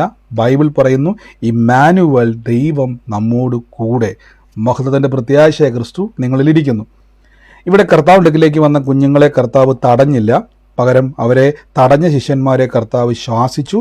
യേശു പറയുകയാണ്, അത് കണ്ടാരെ മുഷിഞ്ഞവരോട് ശിശുക്കളെ എൻ്റെ അടുക്കിലേക്ക് വരുവാൻ വിടുവിൻ, അവരെ തടുക്കരുത്, ദൈവരാജ്യം ഇങ്ങനെയുള്ളവർക്കല്ലോ. എൻ്റെ അർത്ഥം, ഇപ്പം കർത്താവ് പറയുകയാണ്, ദൈവരാജ്യത്തെ ശിശു എന്ന പോലെ കൈക്കൊള്ളാത്തവൻ ആരും ഒരു നാളും അതിൽ കടക്കത്തില്ല എന്ന് ഞാൻ സത്യമായും നിങ്ങളോട് പറയുന്നു. ഇപ്പം നിങ്ങൾക്ക് മനസ്സിലായോ? അപ്പോൾ ദൈവരാജ്യം എന്ന് പറയുന്നത് നിങ്ങളുടെ മിടുക്കുകൊണ്ടോ കഴിവ് കൊണ്ടോ പ്രാപ്തി കൊണ്ടോ കയറാൻ പറ്റുന്ന ഒന്നല്ല. ഇനി താഴേക്ക് വരുമ്പോൾ ഈ യേശു ക്രിസ്തു ഇതിങ്ങനെ പ്രസംഗിച്ചുകൊണ്ടിരിക്കുന്ന സമയത്ത് ഒരു മനുഷ്യൻ വന്നിട്ട്, എനിക്ക് വന്ന അയാൾ പ്രസംഗം പോലും കേട്ട് കാണത്തില്ലെന്ന് ഞാൻ വിശ്വസിക്കുന്നത്. അവൻ പുറപ്പെട്ട് യാത്ര ചെയ്യുമ്പോൾ ഒരുവൻ ഓടി വന്ന്, അപ്പോൾ എനിക്ക് തോന്നുന്നു ഞാൻ ആദ്യം പറഞ്ഞ പോലെ പ്രസംഗമൊന്നും കേട്ട് കാണത്തില്ല പുള്ളി. അവന് പുറപ്പെട്ട് യാത്ര ചെയ്തപ്പോൾ ഒരുവൻ ഓടി വന്ന് അവൻ്റെ മുമ്പിൽ മുട്ടുകുത്തി, നല്ല ഗുരു. അപ്പോൾ യേശുവിന് അങ്ങ് ഇഷ്ടപ്പെട്ടു. കാരണം മറ്റ് യഹൂദന്മാരും പരീശന്മാരും ഒക്കെ കർത്താവിനെ പല രീതിയിൽ പല പേരുകൾ വിളിക്കുമ്പം ഇദ്ദേഹം വന്നിട്ട് ഭയങ്കര രീതിയിലൊന്ന് സോപ്പിട്ടു, നല്ല ഗുരു. അപ്പം അടുത്ത ഒരു വലിയൊരു കാര്യം ചോദിക്കുകയാണ്, നിത്യജീവനെ അവകാശമാക്കുവാൻ ഞാൻ എന്തു ചെയ്യണം എന്ന് ചോദിച്ചു. അപ്പം തൊട്ടുമൂളി കർത്താവ് പറഞ്ഞു, ശിശുക്കൾക്ക് പോലെ ദൈവരാജ്യത്തെ കൈക്കൊള്ളുമെന്ന് പറഞ്ഞ് പ്രസംഗമെല്ലാം പ്രസംഗിച്ച് കർത്താവ് ഇങ്ങനെ യാത്ര ചെയ്യുമ്പോൾ ഒരാൾ വന്നിട്ട് ചോദിക്കുവാണ്, നല്ല ഗുരു, നിത്യജീവനെ അവകാശമാക്കാൻ ഞാൻ എന്ത് ചെയ്യണം? നിങ്ങളുടെ മനസ്സിൽ നിന്ന് മാഞ്ഞു പോകരുത്. ശിശു ഒരിക്കലും ചോദിക്കത്തില്ല, അപ്പാ എനിക്ക് ആ കടയിലിരിക്കുന്ന ആ കപ്പ് കേക്കോ ചോക്ലേറ്റോ കിട്ടാൻ വേണ്ടി ഞാൻ എന്നാ അപ്പാ ചെയ്യേണ്ടത് എന്ന് ചോദിക്കാനുള്ള അവൻ ചിന്തിക്കത്ത് പോലില്ല പിള്ളേരല്ലേ. ഇന്നേ വരെ ഏതെങ്കിലും കൊച്ചു വെച്ചാൽ അപ്പാ എനിക്ക് ആ മുട്ടായി വേണം, അതിനു വേണ്ടി ഞാൻ എന്ത് ചെയ്യണം? അപ്പോൾ കർത്താവ് ഈ പ്രസംഗം എല്ലാം പ്രസംഗിച്ച് ഇങ്ങോട്ട് ഇറങ്ങി വന്ന സമയത്ത് ഒരു വ്യക്തി ചോദിക്കുകയാണ്, നല്ല ഗുരു, ഞാൻ ഈ നിത്യജീവൻ എന്ന് പറഞ്ഞാൽ നിസ്സാര കാര്യമല്ല കേട്ടോ, എപ്പോഴും ഓർത്തോണം. നിത്യജീവനെ അവകാശമാക്കുവാൻ ഞാൻ എന്ത് ചെയ്യണമെന്ന് അവനോട് ചോദിച്ചു. അതിനേശു, എന്നെ നല്ലവനെന്ന് പറയുന്നത് എന്ത്? ദൈവം ഒരുവനല്ലാതെ നല്ലവൻ ആരുമില്ല. അടുത്ത വാക്യത്തിൽ പറയുന്നു, കൊല ചെയ്യരുത്, വ്യഭിചാരം ചെയ്യരുത്, മോഷ്ടിക്കരുത്, കള്ളസാക്ഷ്യം പറയരുത്, ചതിക്കരുത്, എൻ്റെ അപ്പനെ അമ്മയെ ബഹുമാനിക്കുക, കൽപ്പനകൾ, ഇതെല്ലാം കർത്താവിനായ പ്രമാണവും കൽപ്പനകളും എല്ലാം ഒറ്റ വാക്കിൽ അങ്ങ് പറഞ്ഞു തീർക്കുക. ഉടനെ തിരിച്ചവൻ്റെ മറുപടി, യേശുവിനോട് ആ മകൻ പറയുകയാണ്, ഗുരു, ഇതൊക്കെയും ചെറുപ്പം മുതൽ, ഇതൊക്കെ ഞാൻ വേദപാഠ ക്ലാസ് മുതലേ പഠിച്ചു വന്നയാള്, വേറെ എന്തെങ്കിലും ഉണ്ടേ പറ എന്ന രീതി പുള്ളി പറയുകയാണ്, ഇതൊക്കെ ഞാൻ ചെറുപ്പം മുതലേ പ്രമാണിച്ചു പോന്നു. അപ്പോൾ കർത്താവിന് മനസ്സിലായി, ഇവൻ ദൈവരാജ്യത്തെ എന്ത് ചെയ്യാൻ നോക്കുവാണ്? പിടിച്ചെടുക്കാൻ നിൽക്കുക. കർത്താവിൻ്റെ മറുപടി, യേശു അവനെ നോക്കി അവനെ സ്നേഹിച്ചു, ഒരു കുറവ് ഞാൻ നിനക്ക് കാണുന്നു, നീ പോയി നിനക്കുള്ളതെല്ലാം വിറ്റ് ദരിദ്രർക്ക് കൊടുക്കുക, എന്നാൽ സ്വർഗത്തിലെ നിക്ഷേപം നിനക്കിതുണ്ടാവും. ഈ പ്രസംഗം വെച്ചുകൊണ്ട് പല ആൾക്കാരും പറയാറുണ്ട്, യേശുവിന് സാമ്പത്തിക അനുഗ്രഹം ഭയങ്കര വെറുപ്പാണ്. നമ്മളിങ്ങനെ ഭിക്ഷക്കാരെ പോലെ എല്ലാ വീട്ടിലും പോയിട്ട് അരി തായോ 1 രൂപ തായോ 5 രൂപ ഇത് കണ്ട് സന്തോഷിക്കുന്ന ഒരു യേശുവിനെയാണ് നമ്മൾ പലപ്പോഴും പ്രസംഗിച്ച് കേട്ടിരിക്കുന്നത്. കാരണം ബൈബിളിൽ അങ്ങനെ ഉണ്ടല്ലോ. കാര്യം ഒരു ധനവാനായ ഒരു മനുഷ്യനോട് യേശു പറയുക, നിനക്കുള്ളതെല്ലാം വിറ്റുപെറുക്കുക. എൻ്റെ അർത്ഥം നിനക്ക് വീടുണ്ടെങ്കിൽ അത് വിൽക്കുക, കാറുണ്ടെങ്കിൽ വിൽക്കുക, നിനക്ക് എന്തെങ്കിലുമൊക്കെ ഒരു സ്വത്തുണ്ടെങ്കിൽ വിൽക്കുക, ഇതെല്ലാം വിറ്റിട്ട് ദരിദ്രന് കൊടുക്കുക, എന്നാൽ നിനക്ക് സ്വർഗരാജ്യം കിട്ടും. അപ്പം നമ്മൾ എന്ത് ചിന്തിച്ചു? നമ്മുടെ വീടും കാറും എല്ലാം വിറ്റിട്ട് വേണം സ്വർഗത്തിൽ പോകാൻ, ഇതെല്ലാം കൊടുത്താലേ സ്വർഗത്തിൽ കിട്ടത്തുള്ളതൊരു ചിന്ത. പലരും അങ്ങനെയൊക്കെ ചിന്തിക്കാറുണ്ട് കേട്ടോ. 22-ാം വാക്യത്തിൽ പറയുന്നു, അവൻ വളരെ സമ്പത്തുള്ളവനാകൊണ്ട് ഈ വചനത്തെങ്കിൽ അവൻ വിഷാദിച്ച് ദുഃഖിതനായി പോയി കളഞ്ഞു. കണ്ടോ, പുള്ളി ഇപ്പോൾ ദൈവരാജ്യവും നിത്യജീവനും മേടിക്കാൻ വന്ന ആളാണ്. പക്ഷെ അയാൾ ദുഃഖിച്ചു പോയി. യേശുവിന്റെ അടുക്കിലേക്ക് വന്ന ആദ്യമായിട്ട് നമുക്ക് കാണാൻ പറ്റും ദുഃഖിച്ചു പോകുന്ന ഒരാൾ. മനസ്സിലാകുന്നുണ്ട്. അവന് ദുഃഖം വരാൻ കാരണം എന്താണെന്നറിയാവോ? അവൻ സമ്പന്നനായതുകൊണ്ട്. അപ്പോൾ നിങ്ങൾ ചിന്തിക്കും, ഈ സമ്പന്നന്മാർക്കേറെ യേശുവിന് ഇത്ര വെറുപ്പാണോ? യേശുവിന് സമ്പന്നന്മാരെ വെറുപ്പായിട്ടല്ല, ദൈവത്തിൻ്റെ ഒരു നന്മയും നിങ്ങൾ വില കൊടുത്ത് മേടിക്കാൻ നിൽക്കരുത്. നിങ്ങൾ തുടക്കത്തിലെ വാക്ക് ഞാൻ അതുകൊണ്ടാണ് വായിപ്പിച്ചത്. കർത്താവ് ആദ്യം തന്നെ പറഞ്ഞു, ശിശുക്കളുടെ പ്രത്യേകത അങ്ങനെയുള്ളവർക്കാണ് ദൈവരാജ്യം. അതായത് അവർക്കൊരു പ്രത്യേകതയുണ്ട്, അവർക്ക് എന്തെങ്കിലും കൊടുക്കാൻ പറ്റുമോ? നിങ്ങൾ പറ, നിങ്ങളുടെ വീട്ടിൽ നിന്ന് 1 കിലോ അരിക്ക് പൈസ കുഞ്ഞുങ്ങളുടെ വല്ലതും ഉണ്ടോ? നിങ്ങൾ പറയാം, നാളെ മുതൽ ചോറ് വേണമെങ്കിൽ നിങ്ങൾ എന്ത് ചെയ്യണം, എല്ലാവരും 10 രൂപ വെച്ച് തിരിച്ചറിഞ്ഞെന്ന് പറഞ്ഞാൽ വല്ലോ ഗതിയുണ്ട് അവർക്ക്? കുഞ്ഞുങ്ങളെ കൊണ്ട് വല്ലോ നടക്കുമോ? ഇതാ കർത്താവ് ഉദ്ദേശിച്ചത്. ദൈവസന്നിധി വന്ന് ബലം പിടിക്കരുത് കേട്ടോ. കർത്താവിൻ്റെ മുമ്പിൽ വന്നിട്ട്, കർത്താവ് ഞാൻ എന്നാ ചെയ്യേണ്ടത്? ഞാൻ ബ്രദറെ, ചിലർ പറയും, ബ്രദറെ ഞാൻ എന്താ ചെയ്യേണ്ടത്? ഞാൻ പറയും, എല്ലാ ദിവസവും പ്രാർത്ഥനയ്ക്ക് പങ്കുചേര്. ഓ ബ്രദറെ, അത് ഭയങ്കര ബുദ്ധിമുട്ടാണ്. ആമേൻ. ഈ പ്രാർത്ഥനയ്ക്ക് പങ്കുചേരാന്ന് പറഞ്ഞാൽ കർത്താവുമായി കൂട്ടായ്മ ആചരിക്കുക. ഇവിടെ വചനം പറയുന്നവൻ വളരെ സമ്പത്തുള്ളവനാകിയാൽ ഈ വചനത്തിന് ഇടറിപ്പോയി. ഇനി 23-ാം വാക്യത്തിൽ എനിക്ക് ഏറ്റവും കൂടുതൽ വായിച്ചപ്പം ഒരു നമുക്കൊരു ചിരി വരുമല്ലോ. ഇത് 22-ാം വാക്യത്തിൽ പറയുന്നു, യേശു ചുറ്റും നോക്കി തൻ്റെ ശിഷ്യന്മാരോട്, സമ്പത്തുള്ളവർ ദൈവരാജ്യത്തിൽ കടക്കുന്നത് എത്ര പ്രയാസം. അപ്പം ശിഷ്യന്മാർ പറഞ്ഞു കാണാം, അപ്പം ഞങ്ങൾ രക്ഷപ്പെട്ടു. കാര്യം എന്തുവാ? ഉള്ള വള്ളവും വലയൊക്കെ വിറ്റേച്ച് കർത്താവിൻ്റെ പുറകെ വന്നിരിക്കും. അപ്പം ഞങ്ങളെ പറ്റിയാണോ? ഞാൻ പറഞ്ഞു, പത്രോസ്ലിയൊക്കെ ഭയങ്കര മിടുക്കന്മാരാണ്. യേശു ചുറ്റും നോക്കിയിട്ട് പറയുക, ശിഷ്യന്മാരോടും കൂടെ പറയുക, സമ്പത്തുള്ളവൻ. അപ്പോൾ നമ്മുടെ ചിന്തയിൽ ഈ സാമ്പത്തിക അനുഗ്രഹം എന്നൊക്കെ ബ്രദർ വിളിച്ചു പോകുമ്പം കർത്താവിന് ഇതൊന്നും ഇഷ്ടമൊന്നുമല്ല കേട്ടോ എന്ന ചിന്തയാണേ. ദൈവരാജ്യത്തിൽ കിടക്കുന്ന എത്ര പ്രയാസമെന്ന് പറഞ്ഞു. അവൻ്റെ വാക്കിനാൽ ശിഷ്യന്മാർ വിസ്മയിച്ചു. കാര്യം അവർ വിസ്മയിക്കും. കാര്യം 5 അപ്പം കൊണ്ട് 5000 പേർക്ക് കൊടുത്ത്, മീൻ്റെ വായിന്ന് ടാക്സിൻ്റെ പൈസയും കൊടുത്തിട്ട്, ബൈബിൾ പഴയ നിയമം മുതലേ വാരി വിതറി കൊടുക്കുവാൻ സമ്പത്ത് വരുമെന്നും ഐശ്വര്യവും സമ്പത്തും നിൻ്റെ ഭവനത്തിൽ ഉണ്ടാകുമെന്നും നന്മയും കരുണയും നിൻ്റെ ആയുഷ്കാലമൊക്കെ നിൻ്റെ പുറകെ വരുമെന്നും നിനക്ക് നന്മയുണ്ടാകുമെന്നും നിനക്ക് കളപ്പുരകളെ അനുഗ്രഹിക്കുമെന്നും സ്ഥലം പോരാതെ കൊണ്ട് അനുഗ്രഹിക്കുമെന്നൊക്കെ പറഞ്ഞ് ഇതേ ദൈവം മനുഷ്യരൂപത്തിൽ ഭൂമിയിലേക്ക് ഇറങ്ങി പറയുകയാണ്, സമ്പത്തുള്ളവൻ ദൈവരാജ്യത്തിൽ കിടക്കത്തില്ലെന്നും. വചനം പറയുന്നു, അവൻ്റെ വാക്കിനാൽ ശിഷ്യന്മാർ വിസ്മയിച്ചു. എന്നാൽ യേശു പിന്നെയും, മക്കളെ, സമ്പത്തിൽ ആശ്രയിക്കുന്നവൻ ദൈവരാജ്യത്തിൽ കടക്കുന്നത് എത്ര പ്രയാസം. ധനവാൻ ദൈവരാജ്യത്തിൽ കിടക്കുന്നതിനേക്കാൾ ഒട്ടകം സൂചിക്കുഴിയിലൂടെ കടക്കുന്നത് എളുപ്പമെന്ന് പറഞ്ഞു. അവർ ഏറ്റവും വിസ്മയിച്ചു. എന്നാൽ രക്ഷ പ്രാപിക്കുവാൻ ആർക്കു കഴിയുമെന്ന് തമ്മിൽ പറഞ്ഞു. അപ്പോൾ കർത്താവിൻ്റെ ശിഷ്യന്മാർ പറയാം, അങ്ങനെയാണെങ്കിൽ പിന്നെ കർത്താവ്, ഞങ്ങളുടെ നാട്ടിലെ കാശുള്ളവരൊന്നും സ്വർഗത്തിൽ പോകത്തില്ലേ? ഇനി സാമ്പത്തികമായിട്ട് അനുഗ്രഹമുള്ളവരാരും ദൈവരാജ്യത്തിൽ കയറത്തില്ലേ? ഇവരിങ്ങനെ പരസ്പരം പറയാൻ തുടങ്ങി. നിങ്ങൾ ശ്രദ്ധിച്ച് നോക്കണം, ഈ സമ്പത്ത് എന്ന് പറയുമ്പോൾ നിങ്ങൾ ആ വാക്ക് ശ്രദ്ധിച്ച് നോക്കിയാൽ സമ്പത്തിൽ ആശ്രയിക്കുന്നവൻ. നിങ്ങൾ തൊട്ടുമുള്ളത്തൊരു വാക്യത്തിൽ ഒരു വ്യക്തി വന്ന് പറയുന്നൊരു വാക്കുണ്ട്. അവൻ പറയുന്നൊരു കോൺഫിഡൻസ് ഉണ്ട്. കർത്താവ് ചെറുപ്പം മുതലേ സകല കൽപ്പനകളും അനുസരിച്ച്, എൻ്റെ അർത്ഥം ഞാൻ യോഗ്യനാന്നാണ് എൻ്റെ അർത്ഥം അവൻ പറയുന്നത്. കർത്താവ് പറയും, കൽപ്പനയൊക്കെ നീ അനുസരിച്ചു എന്ന് വെച്ചപ്പോൾ അവൻ പറയും, ഞാൻ യോഗ്യനാ കർത്താവ്. തമ്പുരാൻ അത് ഇഷ്ടപ്പെട്ടില്ല. അവൻ്റെ ചിന്തയിൽ, മനുഷ്യൻ്റെ ചിന്തയിൽ നമ്മളെന്തോ വലിയ ആളാണെന്ന് മനസ്സിലാക്കണം. ഉൽപ്പത്തി വായിക്കുമ്പോൾ വ്യക്തമായിട്ട് പറയുന്നത്, ദൈവം സ്വർണം കൊണ്ടല്ല നമ്മളെ നിർമ്മിച്ചത്. വെള്ളി കൊണ്ടോ പൊന്നുകൊണ്ടോ ഗോൾഡ് കൊണ്ടോ ഡയമണ്ട് കൊണ്ടോ ഒന്നുമല്ല നിർമ്മിച്ചത്, നിലത്തെ പൊടി കൊണ്ടാണ്. ഉൽപ്പത്തി പറയുന്നത് ഭൂമി പാഴും ശൂന്യമായി കിടന്നു, വേസ്റ്റായി കിടക്കുന്ന പറഞ്ഞ്. ഈ വേസ്റ്റായി കിടന്ന ഭൂമിയിൽ നിലത്ത് ചവിട്ടി മെതിക്കുന്ന പൊടിയിൽ നിന്നും മനുഷ്യനെ നിർമ്മിച്ചിട്ട് മനുഷ്യൻ വന്നിട്ട് ചോദിക്കുക, ഞാൻ എന്നാ ചെയ്യേണ്ടതെന്ന്. ഇപ്പം മനസ്സിലായോ? ഇതുകൊണ്ട് കർത്താവ് പറയുകയാണ്, നീ എല്ലാം ചെയ്തു, പക്ഷേ നീ ഒരു കാര്യം ചെയ്യും, നിൻ്റെ സകല സമ്പത്തും വിറ്റേച്ച് നീ എൻ്റെ പുറകെ വാ. അടുത്ത ഡിമാൻഡ് കാണിക്കുക. നമുക്ക് എന്തെങ്കിലും ഉണ്ടെങ്കിൽ അതുകൊണ്ട് ദൈവത്തിൻ്റെ അനുഗ്രഹത്തെ മേടിക്കാൻ നിൽക്കരുത്. എൻ്റെ കൂടെ എന്ന് ഒരുമിച്ച് പറഞ്ഞ, എൻ്റെ കർത്താവേ, എനിക്കുള്ളതെല്ലാം ദൈവം തന്ന ദാനമാണെന്ന് പറ. എനിക്കുള്ളതെല്ലാം നിന്റെ ദൈവം തന്ന ദാനമാണ്. എല്ലാം ദൈവം ദൈവം തന്ന ദൈവം തന്ന ദാനമാണ്. ദാനമാണ്. ദൈവം തന്ന ഉള്ളതെല്ലാം ദൈവം തന്ന ദാനമാണ്. ആമേൻ. മറക്കരുത്.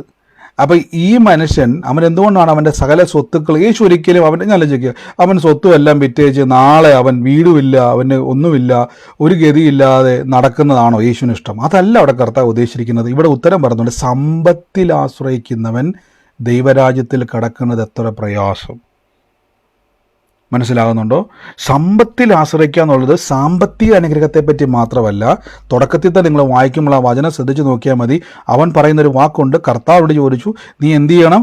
അവിടെ നിങ്ങൾ 19-ാം വാക്യത്തിൽ പറയുന്നത്, കൊല ചെയ്യരുത്, വ്യഭിചാരം ചെയ്യരുത്, മോഷ്ടിക്കരുത്, കള്ളസാക്ഷ്യം പറയരുത്, ചതിക്കരുത്, നിന്റെ അപ്പനെ അമ്മയെ ബഹുമാനിക്കുക, നീ കൽപ്പനകളെ മൊത്തം അറിയുന്നുവല്ലോ എന്ന് പറഞ്ഞു.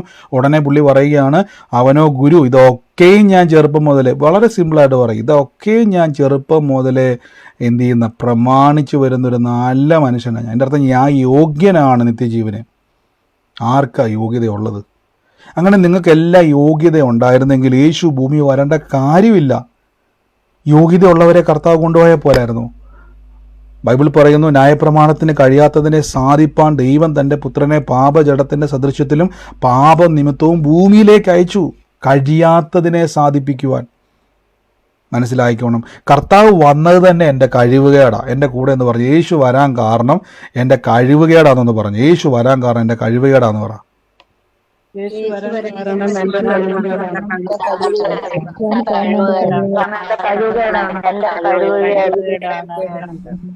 ആമേൻ. ആദ്യം മനസ്സിലാക്കണം, യേശു വന്നത് ഞാൻ വലിയ ആളായതുകൊണ്ടല്ല, ഞാൻ കഴിവില്ലാത്തവനാന്നുള്ളതിൻ്റെ ഏറ്റവും വലിയ തെളിവാണ് യേശു ഭൂമിയിലേക്ക് ഇറങ്ങി വന്നത്. ഇപ്പൊ മനസ്സിലായോ? ഞാൻ യോഗ്യനല്ല എന്ന് തെളിയിക്കുന്ന ഏറ്റവും വലിയ തെളിവാണ് യേശു ഭൂമിയിൽ വന്നത്. ഇതിൽ പരം തെളിവ് വേറെ ഇല്ല കേട്ടോ.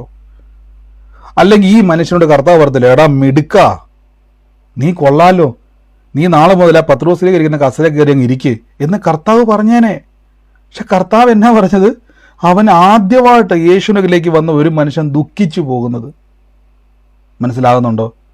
അതിൻ്റെ കാരണം എന്നാന്ന് വെച്ചാൽ, അവൻ ദൈവസന്നിധിയിൽ വില കൊടുത്ത് നന്മകളെ മേടിക്കും. അല്ലെങ്കിൽ നിത്യജീവൻ ഏറ്റവും വലുതാണത്. ഒരു കാര്യം എപ്പോഴും ഓർത്തോണം, നമ്മൾ ദൈവസന്നിധിയിൽ വരുമ്പോഴേക്കും നിങ്ങൾക്കൊരു കാര്യം മനസ്സിലാക്കണം, ഒരു ശിശുവിനെ പോലെ നിങ്ങൾ തിരിച്ചറിഞ്ഞോണം. മനസ്സിലാകുന്നുണ്ടോ?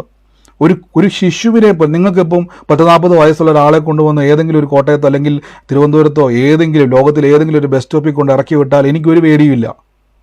നിങ്ങൾ അവിടെ റൂം കിട്ടിയില്ലേ പോലും നിങ്ങൾ എന്ത് ചെയ്യും? നിങ്ങൾ ആ കടത്തന്നെ കിടന്നാലും കിടന്ന് ഉറങ്ങും. നേരം വിളിക്കുമ്പോൾ ഏതെങ്കിലും ആരുടെയും ലിഫ്റ്റ് അടിച്ചാലും പോവും, എവിടെയെങ്കിലുമൊക്കെ എങ്ങോട്ടെങ്കിലുമൊക്കെ നിങ്ങൾ പോവും. പക്ഷെ ഒരു കൊച്ചിനെ കൊണ്ട് നമ്മുടെ ഇരുത്താൻ ആർക്കെങ്കിലും ധൈര്യം ഉണ്ടോ ഇല്ലേ പറ? ഒരു കൊച്ചിനെ കൊണ്ടുവന്ന് ഏതെങ്കിലും ഒരു ബസ് സ്റ്റാൻഡിൽ ഒരു രാത്രി മൊത്തം ഇരുത്താൻ ധൈര്യമുണ്ടോ നിങ്ങൾക്ക്? നമുക്ക് ആർക്കും ധൈര്യമില്ല. അതിൻ്റെ കാരണം എന്തെന്ന് വെച്ച് കഴിഞ്ഞാൽ, നമുക്കറിയാം അവർക്ക് ഡിപ്പെൻഡ് ചെയ്യാതെ ജീവിക്കാൻ കഴിയത്തില്ല. ഇവിടെ ശ്രദ്ധിച്ചു നോക്കിയ കർത്താവ് പറഞ്ഞുകൊണ്ട്, സമ്പത്തിൽ ആശ്രയിക്കുന്നവൻ ദൈവത്തിൽ ആശ്രയിക്കുന്നവനല്ല, സമ്പത്തിൽ ആശ്രയിക്കുന്നു. അവിടെ സമ്പത്തെന്ന് എടുത്ത് പറയാൻ കാരണം, അവിടെ തൊട്ടുമുള്ളൊരു ഉദാഹരണം അവിടെ കർത്താവ് പറഞ്ഞിട്ടുണ്ട്. സമ്പത്തുള്ളവൻ, അർത്ഥം അവൻ്റെ പിടിവള്ളി സമ്പത്താ. ഇനിയിപ്പം അവൻ പറയും, ഞാൻ ഇപ്പം വിൽക്കാൻ തയ്യാറാന്ന് പറഞ്ഞാൽ അടുത്ത പിടിവള്ളി എന്തുവാ? അവൻ്റെ ആ ഒരു കോൺഫിഡൻസാ. അടുത്തതേ കയറി കർത്താവ് പിടിക്കും. മനസ്സിലാകുന്നുണ്ടോ? എന്നിട്ട് താഴേക്ക് വരുമ്പം പറയുകയാണ്, ശിഷ്യന്മാർക്ക് ഭയങ്കര ഒരു കൺഫ്യൂഷൻ ഉണ്ട്. കർത്താവ്, അങ്ങനെയാണെങ്കിൽ എൻ്റെ നാട്ടിലുള്ള പ്രമാണിമാരൊന്നും സ്വർഗരാജ്യത്തിൽ പോകത്തില്ല, അല്ലെങ്കിൽ നിത്യജീവനെ പ്രാപിക്കത്തില്ലല്ലോ എന്ന് പറയുമ്പോൾ, ധനവാൻ 25-ാമത്തെ വാക്യത്തിൽ യേശു പറയുന്ന മറുപടി ഇതാണ്: ധനവാൻ ദൈവരാജ്യത്തെ കടക്കുന്നതിനേക്കാൾ ഒട്ടകം സൂചിക്കുഴിയിൽ കടക്കുന്നത് എളുപ്പം. നമുക്കിപ്പോൾ ഒരു സൂചി നൂലും തന്നാൽ, എനിക്ക് ശരിക്കും പറഞ്ഞാൽ ഭയങ്കര ബുദ്ധിമുട്ടാണ്. ഒരു സൂചിക്കകത്തോട്ട് നൂല് കയറ്റാൻ നമുക്ക് എന്നാ പാടല്ലേ? അങ്ങനെയാണെങ്കിൽ ഒരു ഒട്ടകത്തെ അതിനകത്തോട്ട് കയറ്റാൻ പറ്റുമോ? ഒരിക്കലും നടക്കത്തില്ല. ഒരു നൂല് കയറ്റാൻ പറ്റുന്നില്ല, പിന്നെയാണ് ഒട്ടകം. ധനവാൻ ദൈവരാജ്യത്തിൽ, ധനവാൻ എപ്പോഴും ഉദ്ദേശിക്കുന്നത് ധനമുള്ളവൻ മാത്രമല്ല, നിങ്ങൾ ബുദ്ധിയിലോ ശക്തിയിലോ കഴിവിലോ എവിടെയാണോ നിങ്ങളുടെ ആശ്രയം, നിങ്ങൾ ഏതിൽ ആശ്രയിക്കുന്നോ ആ ആശ്രയം നിങ്ങളുടെ ഒരു പിടിവള്ളിയാണ്. ഏതിലാ പിടിവള്ളി? ഈ ലോകവുമായിട്ടുള്ള പിടിവള്ളിയാണ്. അത് വിടണം. അത് വിട്ടിട്ട് പറ, കർത്താവേ, നീ തന്ന ദാനമല്ലാതെ എനിക്ക് ഒന്നുമില്ല യേശുവേ, അങ്ങ് നടത്തിയത് കൊണ്ടാണ് നടക്കുന്നത്, അങ്ങ് നിർത്തിയത് കൊണ്ടാണ് നിൽക്കുന്നത്. അങ്ങേ കൂടാതെ എനിക്ക് ജീവിക്കാൻ പറ്റത്തില്ല യേശുവേ, അങ്ങേ കൂടാതെ എനിക്കൊരു സെക്കൻഡ് പോലും ജീവിക്കാൻ പറ്റത്തില്ല യേശു. എൻ്റെ കൂടെ പറ, അങ്ങേ കൂടാതെ എനിക്കൊരു നിമിഷം പോലും ജീവിക്കാൻ കഴിയത്തില്ല കർത്താവേ. കൂടാതെ ഒരു നിമിഷം പോലും കർത്താവേ, അങ്ങേ കൂടാതെ ഒരു നിമിഷം പോലും ജീവിക്കാൻ പറ്റത്തില്ല യേശുവേ. ജീവിക്കാൻ എന്റെ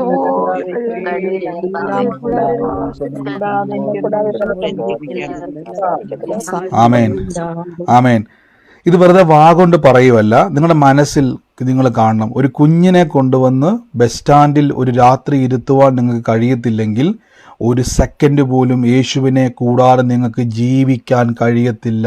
മനസ്സിലായോ ബ്രദറെ? എനിക്ക് ഭയങ്കര കഴിവുണ്ട് ബ്രദറെ, എനിക്ക് നല്ലൊരു ജോലിയുണ്ട് ബ്രദറെ, എനിക്ക് അത്യാവശ്യം ചുറ്റുപാടുണ്ട് ബ്രദറെ, എല്ലാം ദൈവത്തിൻ്റെ ദാനമാണെന്ന് പറ. കർത്താവേ, നീ ഉണ്ടെങ്കിലേ എനിക്കെല്ലാം ഉള്ളൂ. അടുത്ത വാക്യത്തിൽ പറയുന്നു, യേശു, ഈ വാക്യം ശ്രദ്ധിച്ചോണം, 27-ാമത്തെ വാക്യത്തിൽ, മനുഷ്യർക്ക് അസാധ്യം തന്നെ ദൈവത്തിന് അല്ലതാനും. എൻ്റെ അർത്ഥം, ഒട്ടകത്തെ സൂചിക്കകത്തോട്ട് കയറ്റുവാൻ നൂല് കയറ്റാൻ പറ്റാത്ത നമുക്ക് ഒട്ടകത്തെ സൂചിക്കകത്ത് കയറുന്നത് ചിന്തിക്കാൻ, ഒരു ഉദാഹരണം മാത്രം കേട്ടോ, അസാധ്യം എന്നുള്ള കാര്യം യേശു ഒന്ന് കണക്ട് ചെയ്യുക. ഒരു സൂചിക്കുഴിയിലൂടെ ഒരു നൂല് കയറ്റാൻ പോലും നമുക്ക് കഴിയത്തില്ലെങ്കിൽ, കഴിയും, പക്ഷേ നമുക്ക് ബുദ്ധിമുട്ടാണ്, അതിൻ്റെ അകത്തൊരു ഒട്ടകം കയറത്തില്ല, നമുക്കറിയാം അത് അസാധ്യമാണ്. അസാധ്യമാണെങ്കിൽ അസാധ്യങ്ങളെ സാധ്യമാക്കുന്ന ഒരു ദൈവം നമുക്കുണ്ട്. ആ ദൈവത്തിനിഷ്ടം ഒരു കുഞ്ഞിനെ പോലെ അപ്പൻ്റെ അമ്മയുടെയും മാറോട് ചേർന്ന് അവരെ ഡിപ്പെൻഡ് ചെയ്ത് അവരെ ആശ്രയിച്ച് അവരുടെ ചുറ്റും നടക്കുന്നത് പോലെ, ഒരു ടെൻഷനില്ലാതെ ഒരു ഭാരമില്ലാതെ നടക്കുന്ന കുഞ്ഞുങ്ങളെ പോലെ ദൈവസന്നിധിയിൽ നിൽക്കുന്നവരെയാണ് യേശുവിനിഷ്ടം. ഇപ്പം മനസ്സിലായോ? അല്ലാതെ അവിടെ വന്നുകൊണ്ട് നമ്മൾ വലിയ ആളെ പോലെ കടന്നുകൊണ്ട് ഞാൻ വലിയ ആളാണ് പറഞ്ഞു നടക്കുന്ന ആൾക്കാരും ദൈവത്തിന് ആഗ്രഹമില്ല, താല്പര്യമില്ല. ഇതേപോലെ മറ്റേ ആ മനുഷ്യനെ പോലെ ദുഃഖിച്ചു പോകേണ്ടി വരും. ഇപ്പം മനസ്സിലായോ? ഹല്ലേലൂയ. ഇനി ഇതെല്ലാം കേട്ടേച്ച് താഴെ നമുക്കറിയാം, ഞാൻ ഈ വാക്യം പലപ്പോഴും എടുത്തിട്ടുണ്ട്, ഇതെല്ലാം മനുഷ്യർക്ക് അസാധ്യം ദൈവത്തിന് സകലതും സാധ്യമെന്ന് പറഞ്ഞു. പത്രോസ് ഉടനെ, പത്രോസിലേക്ക് ഞാൻ പറഞ്ഞല്ലോ, അദ്ദേഹം ഇച്ചിരി എരിവുള്ള മനുഷ്യനാണ്. പത്രോസ് ഉടനെ വളരെ കോൺഫിഡൻസോടെ, കർത്താവ്, അങ്ങനെയെങ്കിൽ ഞങ്ങൾ സകലതും വിട്ടിട്ട് നിന്നെ അനുഗമിച്ചിരിക്കുന്നു എന്ന് പറഞ്ഞു തുടങ്ങി. അപ്പോൾ പത്രോസ് ലീഗ പറഞ്ഞു, യോഹന്നാനെ കേട്ടോ, ഞാൻ വള്ളം കളഞ്ഞു, ഞാൻ വല കളഞ്ഞു എന്നൊക്കെ പറഞ്ഞിങ്ങനെ പറഞ്ഞു തുടങ്ങുക പുള്ളി. പത്രോസ് ലീഗ അങ്ങോട്ട് പറഞ്ഞു തുടങ്ങിയപ്പോൾ പത്രോസ് ലീഗ നോക്കിയിട്ട് പറയുകയാണ്, യേശു പറയുകയാണ്, എൻ്റെ നിമിത്തം, സുവിശേഷ നിമിത്തം വീടോ സഹോദരനെയോ സഹോദരങ്ങളെയോ അമ്മയോ അപ്പനെയോ മക്കളെയോ നിലത്തെയോ വിട്ടാൽ ഈ ലോകത്തിൽ തന്നെ ഉപദ്രവങ്ങളോട് കൂടെ 100 മടങ്ങ്. സുവിശേഷ നിമിത്തം ഉപദ്രവമുണ്ട്. ഞാൻ എപ്പോഴും പറയാറുണ്ട്, നമ്മൾ കഴിഞ്ഞ ദിവസമൊക്കെ വീഡിയോ ആണ് നോർത്ത് ഇന്ത്യയിലൊക്കെ സംഭവിക്കാം, അവർക്ക് വേണ്ടിയൊക്കെ പ്രാർത്ഥിക്കണം. പക്ഷേ 100 മടങ്ങ് വീടുകളെയും സഹോദരന്മാരെയും സഹോദരികളെയും അമ്മമാരെയും മക്കളെയും നിലങ്ങളെയും വരുവാനുള്ള ലോകത്തിലും നിത്യജീവനെയും പ്രാപിക്കാത്തവൻ ആരുമില്ല. മറ്റൊരു സ്ഥലത്ത് പറയുന്നുണ്ട്, ഈ ലോകത്തുനിന്ന് എടുത്തു പറഞ്ഞു. എന്നാൽ ആ വാക്ക് ഞാൻ എടുത്തതാണ്, അതുകൊണ്ട് ആ വാക്ക് ഞാൻ എടുക്കുന്നില്ല. മത്തായിലാന്ന് എനിക്ക് തോന്നുന്നത്. ഈ ലോകത്തിലും വരുവാനുള്ള, അപ്പം 2 നിത്യതയിലും ഉണ്ട്, ഇവിടെയും. അപ്പം കർത്താവിന് ധനവാന് ഇഷ്ടമല്ലെങ്കിൽ പിന്നെ വീടുകൾ കൊടുക്കുമോ? നമ്മൾ പറയത്തില്ലേ, ഓ എൻ്റെ കർത്താവേ, എൻ്റെ ദൈവമേ, എൻ്റെ ബ്രദർ, എനിക്ക് ഒരു മുറിയുള്ള ഒരു വീട് കിട്ടിയാലും മതി, നമ്മൾ പറയത്തില്ല. കർത്താവ് പറയുക 100 വീടുകളെയും. ഇപ്പോൾ പഴയ നിയമത്തിലാണിത് പറയുന്നെങ്കിൽ പുതിയ നിയമത്തിൽ യേശു എടുത്തു പറഞ്ഞു ഈ ലോകത്തിലും. ആ വാക്യം ഒന്ന് എടുക്കാൻ പറ്റുന്ന ആരെങ്കിലും ഉണ്ട്? ഞാൻ ആ വാക്യം ഇന്ന് റെഫറൻസ് ആണ് എടുത്തതല്ല, ഞാൻ മത്തായിലാന്ന് എനിക്ക് തോന്നുന്നു, ഇതേ വാക്യം തന്നെയുണ്ട്. ഈ ലോകത്തിലും വരുവാനുള്ളതിലും എല്ലാം നിങ്ങൾക്ക് എന്ത് ചെയ്യും? 100 മടങ്ങ് തരുമെന്ന് വലിയ ആളാണ്. അതിൻ്റെ അർത്ഥം അവൻ ഈ പൊട്ടിക്കുന്നതിനെല്ലാം കൊടുക്കാൻ കപ്പാസിറ്റി ഉള്ള ആളാണ് എൻ്റെ പിതാവ്. നമ്മളാണ് പറയുമ്പോൾ ഞാൻ കൂലിപ്പണിക്കാരനാണ്, എനിക്ക് ആ കുറവുണ്ട്, എനിക്ക് ചെറിയ ജോലിയുള്ളൂ, എനിക്ക് വലിയ ജോലി, പലതും നമ്മളാണ്. അവർക്കതൊന്നും വിഷയമല്ല. അവരുടെ വിഷയം ദൈവം വലിയവനാണ്, എൻ്റെ പിതാവ് വലിയവനാണ്. അതേപോലെ തന്നെ നിങ്ങളുടെ അകത്തോട്ടും കയറട്ടെ, എൻ്റെ പിതാവ് വലിയവനാണ്. എൻ്റെ പിതാവിന് കഴിയാത്തത് ഒരു കാര്യവും ഭൂമിയിലില്ല. എനിക്ക് വേണ്ടി കർത്താവ് അത് ചെയ്യും. ഹല്ലേലൂയ. നമുക്ക് ഒരുമിച്ച് പ്രാർത്ഥിക്കാം. സ്വർഗീയ നല്ല പിതാവേ, എൻ്റെ കൂടെ ഈ വചനം കേൾക്കുന്നവർ ഈ ദിവസങ്ങളിലൊന്ന് ബലപ്പെട്ടോണം കേട്ടോ. ആരെല്ലാം തള്ളിക്കളഞ്ഞാലും കർത്താവ് നിങ്ങളെ തള്ളിക്കളയത്തില്ല. ആരെല്ലാം മാറ്റി നിർത്തിയാലും കർത്താവ് നിങ്ങളെ മാനിക്കും കേട്ടോ. ദൈവം നിങ്ങളെ ഉയർത്തും, ദൈവം നിങ്ങളെ മാനിക്കും. യേശുവേ ആരാധന, യേശുവേ ആരാധന. ഞങ്ങൾ ഒരുമിച്ച് പ്രാർത്ഥിക്കുന്നു. പിതാവേ, അങ്ങയുടെ വലിയ കൃപയ്ക്കായി സ്തുതിക്കുന്നു. എൻ്റെ കൂടെ ഇന്ന് പ്രാർത്ഥിച്ചേ. ഒരുമിച്ച് ഞങ്ങളൊന്ന് അനുഗ്രഹിച്ച് പ്രാർത്ഥിക്കുന്നപ്പ.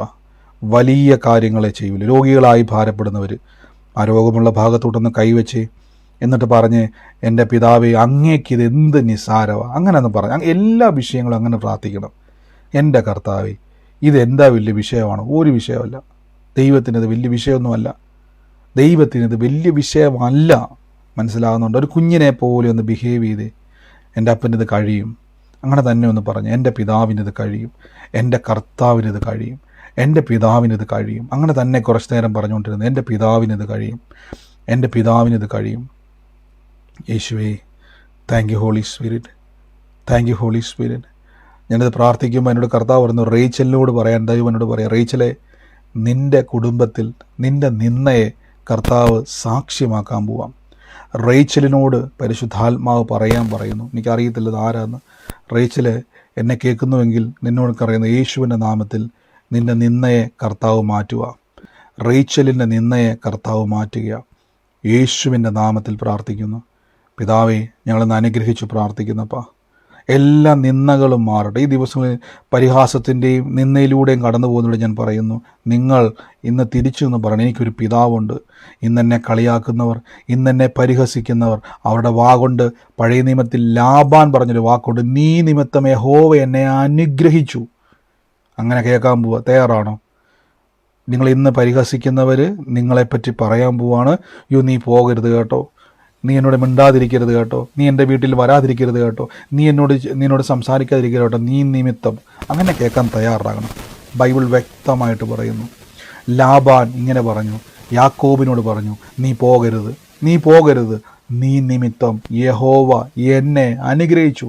ലാബാൻ വിശ്വാസിയൊന്നുമല്ല, ലാബാൻ വിഗ്രഹത്തെ ആരാധിക്കുന്നവനാ, ലാബാൻ യഹോവ ഭക്തനല്ല, ലാബാൻ ലോകപ്രകാരം ജീവിക്കുന്നവനാ, ലാബാൻ അന്യ ദൈവങ്ങളെ ആരാധിക്കുന്നവൻ. പക്ഷെ അവൻ പറയുകയാണ്, നീ നിമിത്തം യഹോവ എന്നെ അനുഗ്രഹിച്ചു. മനസ്സിലാകുന്നുണ്ടോ? നിങ്ങളെപ്പറ്റി അനേകർ പറയാൻ പോവുക, നിങ്ങളുടെ ജോലി സ്ഥലത്ത് പറയാൻ പോവുക. യേശുവിൻ്റെ നാമത്തിൽ, യേശുവിൻ്റെ നാമത്തിൽ, യേശുവിൻ്റെ നാമത്തിൽ, യേശുവിൻ്റെ നാമത്തിൽ, യേശുവിൻ്റെ നാമത്തിൽ ഞങ്ങളിന്ന് പ്രാർത്ഥിക്കുന്നപ്പാ. Thank you Holy Spirit. നിന്ദകൾ മാറട്ടെ. ഈ സമയത്ത് രോഗികളായി ഭാരപ്പെടുന്നവർ അതൊന്നും ശ്രദ്ധിക്കേണ്ട. നിങ്ങൾ ശ്രദ്ധിക്കേണ്ടത്, എൻ്റെ കർത്താവ് എന്നെ ഇന്ന് സൗഖ്യമാക്കുക. ഈ നിമിഷം അത്ഭുത സൗഖ്യം നടന്നുകൊണ്ടിരിക്കുക, ലൈവ് ഹീലിംഗ് നടന്നുകൊണ്ടിരിക്കുക. കിടക്കയിലിരുന്ന് കേൾക്കുന്നവരുണ്ടെങ്കിൽ ഒന്ന് എണീറ്റേ, അവിടെ കിടക്കാതെ ഒന്ന് എണീറ്റ്, യേശുവിൻ്റെ നാമത്തിൽ ഒന്ന് എണീറ്റ് വാ. ആ രോഗത്തോട് പറ, നിനക്കിനി എൻ്റെ മേൽ അവകാശമില്ല, എൻ്റെ കർത്താവിൻ്റെ തിരുമുറിവിനാൽ എനിക്ക് സൗഖ്യമുണ്ട്, എൻ്റെ കർത്താവിനാൽ എനിക്ക് ആരോഗ്യമുണ്ട്, എൻ്റെ കർത്താവിനാൽ എനിക്ക് അത്ഭുതമുണ്ട്. കർത്താവെ ഞങ്ങളിന്ന് പ്രാർത്ഥിച്ച് അനുഗ്രഹിക്കുന്നപ്പാ. സമൃദ്ധിക്കായി നന്ദി, സൗഖ്യത്തിന് നന്ദി, അത്ഭുതത്തിന് നന്ദി. കർത്താവ് ഓരോരുത്തരെയും സ്പർശിക്കുന്നല്ലോ, അനുഗ്രഹിച്ചെന്ന് പ്രാർത്ഥിക്കുന്നു. എൻ്റെ യേശുവേ, അങ്ങ് ഞങ്ങളെ തൊടുന്നല്ലോ. ഈ ദിവസങ്ങളിൽ വലിയ പ്രവൃത്തികൾ നിങ്ങളുടെ മുമ്പിൽ തുറന്നു വരികയാണ്, വലിയ പ്രവൃത്തികൾ തുറന്നു വരികയാണ്. യേശുവിൻ്റെ നാമത്തിൽ, യേശുവിൻ്റെ നാമത്തിൽ, യേശുവിൻ്റെ നാമത്തിൽ, യേശുവിൻ്റെ നാമത്തിൽ, യേശുവിൻ്റെ നാമത്തിൽ, യേശുവിൻ്റെ നാമത്തിൽ. എന്നോട് കർത്താവ് പറഞ്ഞൊരു കിഴക്കേതിൽ എന്ന് പറയുന്ന ഒരു വീട്, കിഴക്കേതിൽ എന്ന് പറയുന്ന വീട്ടിൽ ജോസഫിൻ്റെ ഭവനത്തിൽ, കിഴക്കേതിൽ ജോസഫിൻ്റെ ഭവനത്തെ കർത്താവ് സ്പർശിക്കുന്നു. കിഴക്കേതിൽ ഞാൻ കേൾക്കുന്നത്, ഞാൻ കാണുന്നത്, വായിക്കുന്നത്, കിഴക്കേതിൽ ജോസഫിൻ്റെ ഭവനത്തെ കർത്താവ് സ്പർശിക്കുന്നു. യേശുവിൻ്റെ നാമത്തിൽ എന്ന് പ്രാർത്ഥിക്കുന്ന പിതാവേ, അങ്ങയുടെ വലിയ പ്രവർത്തികൾക്കായി സ്തുതിക്കുന്നു. അങ്ങ് ഓരോരുത്തരെയും തൊടുന്നതിന് നന്ദി. യേശുവിൻ്റെ അധികാരമുള്ള നാമത്തിൽ തന്നെ. ആമേൻ. ഹല്ലേലൂയ. ആമേൻ. ആമേൻ. ആമേൻ. കർത്താവ് നമ്മളെ സുഖമായിട്ട് അനുഗ്രഹിക്കുമാറാകട്ടെ. ഏറ്റവും സമൃദ്ധിയോടെ ദൈവം നമ്മളെ നടത്തുമാറാകട്ടെ. ഓരോ ദിവസവും പ്രാർത്ഥനയോടെ തന്നെ കർത്താവിൻ്റെ തിരുസന്നിധിയിൽ മുന്നോട്ട് പോകുവാൻ ദൈവം നമ്മളെ ഞാൻ ഇന്ന് ശരിക്കും പറഞ്ഞാൽ അരമണിക്കൂറിനുള്ളിൽ പ്രാർത്ഥന തീർക്കാൻ വേണ്ടി പ്ലാൻ ചെയ്തതാണ്. ശരിക്കും പറഞ്ഞാൽ ഇന്ന് മുതൽ തീരുമാനത്തിലേക്ക് വന്നതാണ് വേഗത്തിൽ പ്രാർത്ഥന തീർത്താന്നുള്ളത്. പക്ഷേ കഴിഞ്ഞില്ല. എങ്കിലും എനിക്കൊരു കാര്യം ഉറപ്പാണ്, പരിശുദ്ധാത്മാവ് അത് മുന്നോട്ട് കൊണ്ടുപോയിട്ടുണ്ടെങ്കിൽ എന്തോ വലിയ കാര്യങ്ങൾ നമ്മുടെ നടുവിൽ ചെയ്തു കഴിഞ്ഞു. ഈ ദിവസങ്ങളിൽ ഞാൻ കൂടെ പറയുന്നു, നിങ്ങൾ ഈ കൂട്ടായ്മയെ ആചരിക്കണം. പലപ്പോഴും നമുക്ക് നമ്മുടെ അനുഗ്രഹത്തിൻ്റെ ഉറവിടം കൂട്ടായ്മയാണ്. എല്ലാ കൂട്ടായ്മയല്ല കേട്ടോ. ക്രിസ്തുയേശുവിൻ്റെ വചനത്തിൻ്റെ, കർത്താവിൻ്റെ ആത്മാവിൻ്റെ വ്യാഖ്യാനം, അത് നിങ്ങൾ ഇവിടെ നിന്നല്ല ഞാൻ പറഞ്ഞത്, ഇവിടെ വരണമെന്നല്ല ഞാൻ പറഞ്ഞത്, എവിടെയാണ്, ലോകത്തിൽ എവിടെയാണെങ്കിലും അങ്ങനെയുള്ള കൂട്ടായ്മയിൽ നിങ്ങൾ കൂടിയാൽ നിങ്ങൾക്ക് സമൃദ്ധി ഉണ്ടാകും. സാമ്പത്തികം മാത്രമല്ല, ആത്മീയമായി നിങ്ങൾക്ക് സമൃദ്ധി ഉണ്ടാകും. വെറുതെ ഞാൻ പറയുമല്ല, നിങ്ങൾക്ക് ഉണ്ടായിരിക്കും. അതുകൊണ്ട് കൂട്ടായ്മയെ നിങ്ങൾ തുച്ഛീകരിക്കരുത്. നല്ല കൂട്ടായ്മ എടുത്തു പറയുമെന്ന് കാണുന്ന എല്ലാ കൂട്ടായ്മയും പോയി കൂടരുതെന്നല്ല ഞാൻ പറഞ്ഞത്. ചെണ്ടപ്പുറത്ത് കോല് കുത്തുന്ന പോലെ എല്ലായിടത്തും പോകരുതെന്നല്ല ഞാൻ പറഞ്ഞത്. നിങ്ങൾക്ക് പരിശുദ്ധാത്മ, ഞാൻ അതെന്തിനാണ് പറഞ്ഞത് വെച്ചാൽ, എല്ലാവരോടും ഞാൻ ചിലപ്പോൾ നിങ്ങൾ ഒരു തവണ കയറുന്ന ആളായിരിക്കും, നാളെ ചിലപ്പോൾ കയറിയിട്ടില്ലായിരിക്കും. പക്ഷേ ഇത് നിങ്ങളുടെ ഹൃദയത്തിൽ ഉണ്ടായിരിക്കണം, മറക്കരുത്. ഈ സമയത്ത് നിങ്ങൾക്ക് ദൈവിക ആലോചനകളോ സാക്ഷ്യങ്ങളോ ഉണ്ടെങ്കിൽ വേഗത്തിൽ പറയണം. ചുരുക്കം വാക്കുകളിൽ പറയാനുള്ള സമയമാണ്. ഉണ്ടെങ്കിൽ നിങ്ങൾക്ക് പറയാം. ഇന്ന് നമ്മുടെ പ്രാർത്ഥന വേഗത്തിൽ, ഇന്ന് 1-2 ദിവസങ്ങളിൽ നമുക്ക് വേഗത്തിൽ ഇത് പ്രാർത്ഥന ഞാൻ അവസാനിപ്പിക്കാൻ ആഗ്രഹിക്കുവാണ്. മുഴുവൻ സാക്ഷ്യവും കേൾക്കാൻ പറ്റിയില്ലെങ്കിലും തുടർമാനമായിട്ട് നമുക്ക് സാക്ഷ്യങ്ങൾ കേൾക്കാം.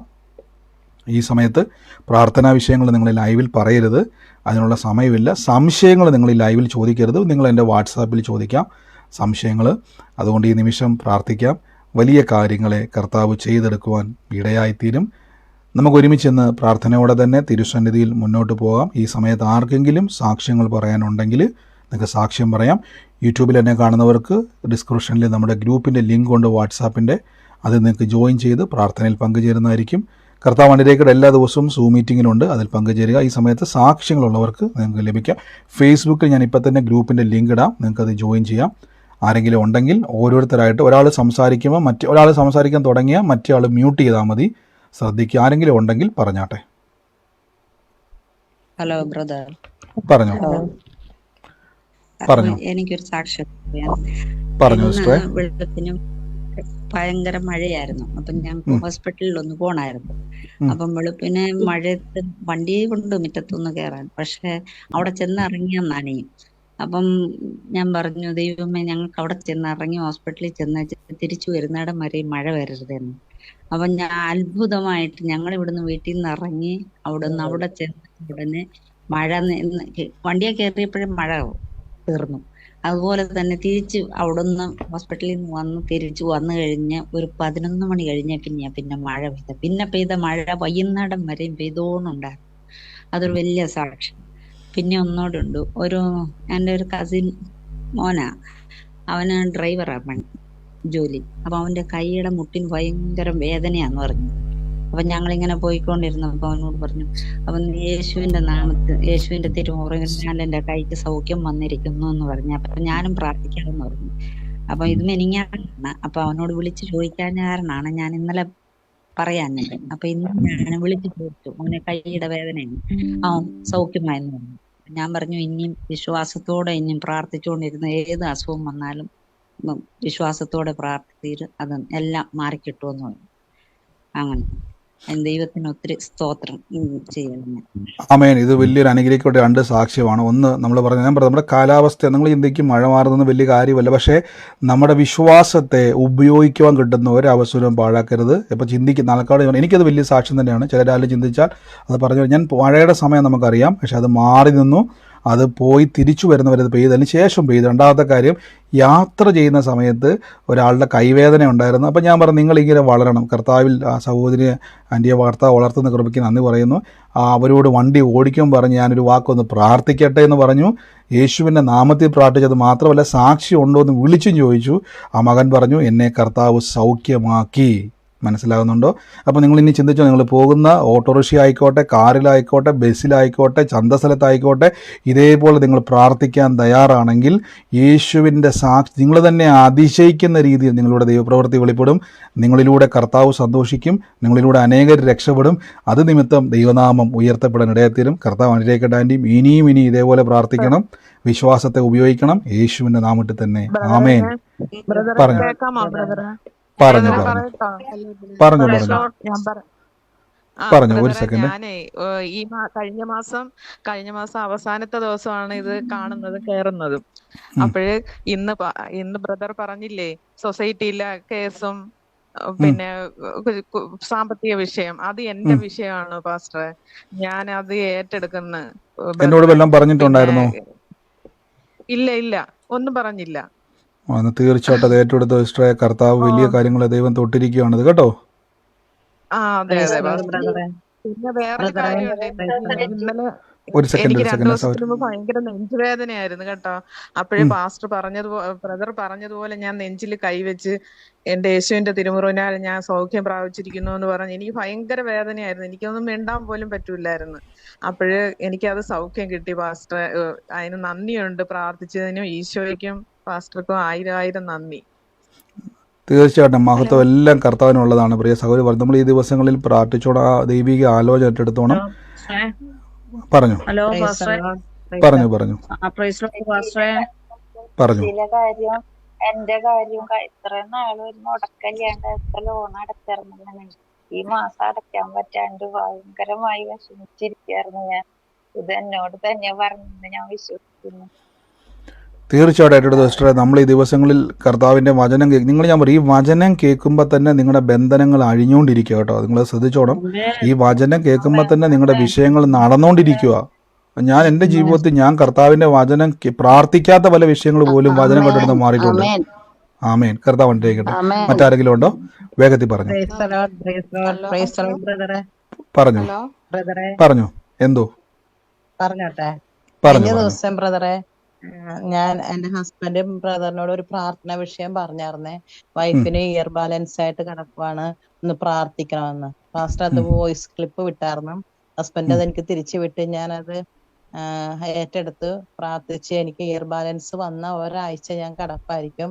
പക്ഷെ ഇന്നലെ ഞാൻ അപ്പൊ തന്നെ അത് പ്രാർത്ഥിച്ച് അത് ഞാൻ ഏറ്റെടുത്ത്. അത് കഴിഞ്ഞ് ഞാൻ എഴുന്നേറ്റ് അപ്പൊ തന്നെ കുളിയും കഴിഞ്ഞു, ചോറും വെച്ച്. അത്ര എനിക്ക് പണി ചെയ്യാൻ പറ്റി. ഇന്ന് എനിക്ക് നോർമലായി ഒറ്റ ദിവസം കൊണ്ട്. അല്ലെങ്കിൽ ഒരാഴ്ച വരെ ഞാൻ കിടപ്പായിരിക്കും. അതുകൂടാണ്ട് ഞാൻ ഡിസ്ക് ബൾജായിട്ട് ഞാൻ 21 ദിവസം ഹോസ്പിറ്റലിൽ അഡ്മിറ്റ് ആയിരുന്നു. ഇവിടെ വന്ന് 21 ദിവസം കഴിഞ്ഞ് വീണ്ടും 3 മാസം റെസ്റ്റാ പറഞ്ഞേക്കണ. ആ സമയത്താണ് എനിക്ക് ഇയർ ബാലൻസ് വന്നത്. അപ്പൊ ആ പ്രാർത്ഥന എനിക്കൊരു അനുഗ്രഹം എന്ന് പ്രാർത്ഥിച്ച ദൈവത്തിന് ഞാൻ നന്ദി പറയുന്നു. പ്രാർത്ഥിച്ച ബ്രദറിനും നന്ദി പറയുന്നു. ആമേൻ. തീർച്ചയായിട്ടും എനിക്ക് തോന്നുന്നത് ഹസ്ബൻഡ് എനിക്ക് സിസ്റ്റർ വിദേശത്താണ് എനിക്ക് തോന്നുന്നത്, വേറെ സ്ഥലത്താണല്ലേ എനിക്ക് തോന്നുന്നത്. ഹസ്ബൻഡ് എനിക്ക് മെസ്സേജ് അയച്ചായിരുന്നു. എനിക്ക് ആ സമയത്ത് എനിക്ക് വോയിസ് ക്ലിപ്പ് അയക്കാൻ പറ്റി. സിസ്റ്റർ പറഞ്ഞ പോലെ ഇയർ ബാലൻസ് ആക്കി ഒരാഴ്ച കിടപ്പാകേണ്ടതാണ്. പക്ഷെ അത് കേട്ട് കഴിഞ്ഞ ഉടനെ ഞാൻ എപ്പോഴും പറയാറുണ്ട്, സൗഖ്യം നമ്മുടെ അവകാശമാണ്. നമുക്ക് രോഗിയായിട്ട് കിടക്കാൻ പറ്റത്തില്ല. നിങ്ങളോട് ഞാൻ കേൾക്കുന്നതോട് ഞാൻ പറയുന്നു, എന്നോട് തന്നെ ഞാൻ പറഞ്ഞു, നിങ്ങളോട് ഞാൻ പറയുന്നു, എനിക്കായിക്കൊണ്ട് നിങ്ങൾ എന്നോട് തന്നെ പറഞ്ഞോണം, ബ്രദറെ രോഗിയായിട്ട് കിടക്കാൻ പറ്റത്തില്ല, എണീറ്റോണം. കാരണം യേശു നമുക്ക് വേണ്ടി മുറിവേറ്റിരിക്കുന്നു. അതുകൊണ്ടാണ് സൗകര്യം പറഞ്ഞ പോലെ കിടപ്പായിരുന്നു, അത് കേട്ട ഉടനെ ചാടി എണീറ്റു. ഒരാഴ്ച കിടപ്പാകേണ്ടതാണ് സാധാരണ ഇങ്ങനെ വന്നു കഴിഞ്ഞാൽ, പക്ഷെ ചാടി എണീറ്റു. ഇപ്പോൾ ഒരു കുഴപ്പമില്ല, എല്ലാ ജോലിയും ചെയ്യുന്നു. കർത്താവ് സൗഖ്യമാക്കിയിട്ട് നന്ദി, യേശുവിൻ്റെ നാമത്തിൽ തന്നെ. ആമേൻ. എന്തോ പറഞ്ഞു എന്റെ ഫ്രണ്ട് സുമ പാസ്റ്റർ സൊസൈറ്റി സംബന്ധമായി പറഞ്ഞല്ലോ, അവൾക്ക് നോട്ടീസ് വന്നിരിക്കുകയാണ്. 3 ലക്ഷം രൂപ ഈ 31-ാം തീയതി അടച്ചില്ലെങ്കിൽ വീട്ടിൽ ജപ്തി ചെയ്യാൻ ആളുകൾ വരും. അപ്പൊ ഇപ്പൊ കൊണ്ട് അടക്കുകയാണെങ്കിൽ 1.5 ലക്ഷം രൂപ അടച്ചാൽ മതി എന്ന് പറഞ്ഞു. ഒരു നിവൃത്തി അവർക്കില്ല. അപ്പൊ ഞാൻ ഈ പ്രാർത്ഥനയുടെ ലിങ്ക് അവൾക്ക് അയച്ചു കൊടുത്തു. അവളും കേറിയിട്ടുണ്ട് ഈ പ്രയറില്. പക്ഷെ അവൾക്ക് വേണ്ടി ഞാൻ ഇത് ഏറ്റെടുക്കുകയാണ്. അവൾക്ക് വലിയൊരു സാമ്പത്തിക സഹായം തുറന്നു വരട്ടെ എന്ന് പ്രാർത്ഥിക്കുന്നു. ഒരു വിഷയം കൂടി ഉണ്ട്. എൻ്റെ ഒരു അങ്കിള് യൂറിൻ ഇൻഫെക്ഷൻ ആയിട്ട് വളരെ സീരിയസ് ആയിട്ട് ഇരിക്കുകയായിരുന്നു. അപ്പൊ എന്നെ 2 ദിവസം മുന്നേ വിളിച്ച് സംസാരിച്ചു. അപ്പോൾ ഞാൻ പറഞ്ഞു ഞാനൊന്ന് പ്രാർത്ഥിക്കട്ടെ എന്ന് പറഞ്ഞു. അപ്പോൾ അങ്കിൾ എൻ്റെ അടുത്ത് പറഞ്ഞു, രാത്രിയിൽ ഉറങ്ങാൻ പറ്റുന്നില്ല, 15 പ്രാവശ്യം എനിക്ക് മൂത്രം ഒഴിക്കാനായിട്ട് എണീക്കേണ്ടി വരുന്നുണ്ട് എന്ന് പറഞ്ഞു. ഞാൻ ഉടനെ പറഞ്ഞു, ആ യൂറിൻ ഇൻഫെക്ഷനായിട്ട് നിൽക്കുന്ന ഈ പ്രശ്നം യേശുവിൻ്റെ നാമത്തിൽ ഞാൻ പ്രാർത്ഥിക്കുകയാണ്, അവകാശത്തോടെ പ്രാർത്ഥിക്കാന്ന് പറഞ്ഞു. ഇന്നത്തോടെ ഇത് സ്റ്റോപ്പ് ആവണമെന്ന് പറഞ്ഞ് പ്രാർത്ഥിച്ചു. ഇന്ന് എന്നെ ഉച്ചയ്ക്ക് വിളിച്ചു പറഞ്ഞു. ഇന്നലെ രാത്രി സുഖമായിട്ട് ഉറങ്ങി. ഞാൻ 2 പ്രാവശ്യം മാത്രമേ മൂത്രമൊഴിക്കാനായിട്ട് എഴുന്നേറ്റുള്ളൂ. സുഖമായി ഉറങ്ങി. കൂടാതെ ഇന്ന് യൂറിൻ ടെസ്റ്റ് ചെയ്യാൻ പോയി, യാതൊരു പ്രോബ്ലവും അതിലില്ല എന്ന് സാക്ഷിയായിട്ട് എന്നെ വിളിച്ചു പറഞ്ഞു. ആമേൻ ആമേൻ. അത് വലിയൊരു സാക്ഷ്യമാണ്. എനിക്ക് വലിയൊരു സന്തോഷം എന്നു വെച്ചാൽ നിങ്ങൾ പല സമയങ്ങളിൽ പല പ്രാർത്ഥന റിക്വസ്റ്റുകൾ ആൾക്കാർ കിട്ടിക്കഴിഞ്ഞാൽ സാധാരണഗതിയിൽ ആൾക്കാർ നിങ്ങൾ തുടക്കത്തിലൊക്കെ ചെയ്തുകൊണ്ടിരുന്ന ബ്രദറെ എനിക്ക് പ്രയർ റിക്വസ്റ്റ് ബ്രദറെ ഇന്നയാൾക്ക് വേണ്ടി പ്രാർത്ഥിക്കണം, ഇന്നയാൾക്ക് വേണ്ടി പ്രാർത്ഥിക്കണം, ഇങ്ങനെ പറഞ്ഞുകൊണ്ടിരുന്ന ആളുകളാണ്. പക്ഷേ ഇന്ന് നിങ്ങൾ ഈ വചന തിരിച്ചറിവ് കിട്ടിയപ്പോൾ നിങ്ങൾ എന്ത് ചെയ്യാൻ തുടങ്ങി? പ്രാർത്ഥിക്കാൻ തുടങ്ങി. പ്രിയ സിസ്റ്റർ പറഞ്ഞ പോലെ തന്നെ ഒന്നാമത്തത് ആ സഹോദരി ആദ്യമായിട്ടൊന്ന് പ്രാർത്ഥനയ്ക്ക് കയറി. ഇന്ന് തന്നെ ദൈവം ഇടപെട്ടു. ആ സൊസൈറ്റി ഞാൻ പറഞ്ഞു 1-ലധികം ആൾക്കാരെന്ന് എടുത്ത് പറഞ്ഞിരുന്നു ആലോചനയിൽ സൊസൈറ്റിയുമായിട്ട് ബന്ധപ്പെട്ട് സിസ്റ്റർ ഏറ്റെടുത്തോണം. ദൈവത്തിന് ഈ 1.5 ലക്ഷം രൂപ വലിയ കാര്യമൊന്നുമല്ല. കർത്താവ് അത് ഇടപെട്ടിട്ടുണ്ടെങ്കിൽ ആമേൻ പറഞ്ഞ് ഏറ്റെടുത്തോണം. രണ്ടാമത് സിസ്റ്റർ പറഞ്ഞു ആ യൂറിൻ ഇൻഫെക്ഷൻ ആയിട്ടിരുന്ന പിതാവിന് വേണ്ടി പ്രാർത്ഥിച്ചപ്പോൾ അദ്ദേഹം പറഞ്ഞ കാര്യങ്ങളൊക്കെ നിങ്ങൾ കേട്ടല്ലോ. പക്ഷേ പ്രാർത്ഥിച്ചു. എനിക്ക് വലിയ സന്തോഷമായിരുന്നു. നിങ്ങൾ മറ്റുള്ളവർക്ക് വേണ്ടി പ്രാർത്ഥിക്കുന്നത് കേൾക്കുമ്പം കർത്താവിന് വലിയ സന്തോഷമാണ്. കാരണം നിങ്ങളത് ഉപയോഗിക്കണം, നിങ്ങളുടെ വിശ്വാസത്തെ നിങ്ങൾ ഉപയോഗിക്കണം. പ്രിയസിസ്റ്റർ പറഞ്ഞു ഞാൻ പ്രാർത്ഥിച്ചു, വാക്ക് ശ്രദ്ധിച്ചോണം, അവകാശമാണെന്ന് പറഞ്ഞ് പ്രാർത്ഥിച്ചു. ആ പ്രിയ പിതാവിന് അത് അപ്പം തന്നെ നിന്നു, സുഖമായി കിടന്നുറങ്ങി. നിങ്ങൾക്കറിയാം ഉറക്കത്തിൽ നിന്ന് എണീറ്റ് പോയി യൂറിൻ പോകാമെന്ന് പറഞ്ഞാൽ ബുദ്ധിമുട്ടാണ്, ടോയ്ലറ്റിൽ പോകാമെന്ന് പറഞ്ഞു. പക്ഷേ സുഖമായി കിടന്നുറങ്ങി. ടെസ്റ്റ് ചെയ്തപ്പോൾ ഒരു കുഴപ്പമില്ലെന്ന് പറയാൻ ഇടയായി തീർന്നു. യേശുവിൻ്റെ നാമത്തിൽ സൗഖ്യം നമ്മുടെ അവകാശമാണ്, ദൈവപ്രവൃത്തി നമ്മുടെ അവകാശമാണ്. യേശുവിൻ്റെ നാമത്തിൽ തന്നെ ആമേൻ. ഗോഡ് ബ്ലസ് സിസ്റ്ററെ. ഇനിയും പ്രാർത്ഥിക്കണം, ഇനിയും അനേകർക്ക് വേണ്ടി പ്രാർത്ഥിക്കണം. പറഞ്ഞു.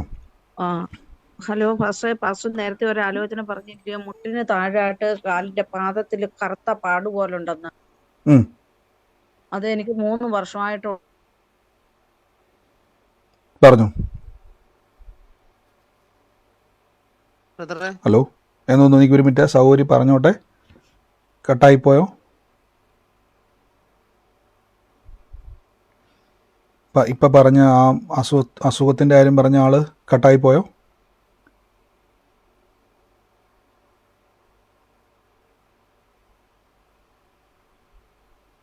ആ ബുദ്ധിമുട്ടിൻ്റെ കാര്യം പറഞ്ഞ ആൾ കട്ടായിപ്പോയോ?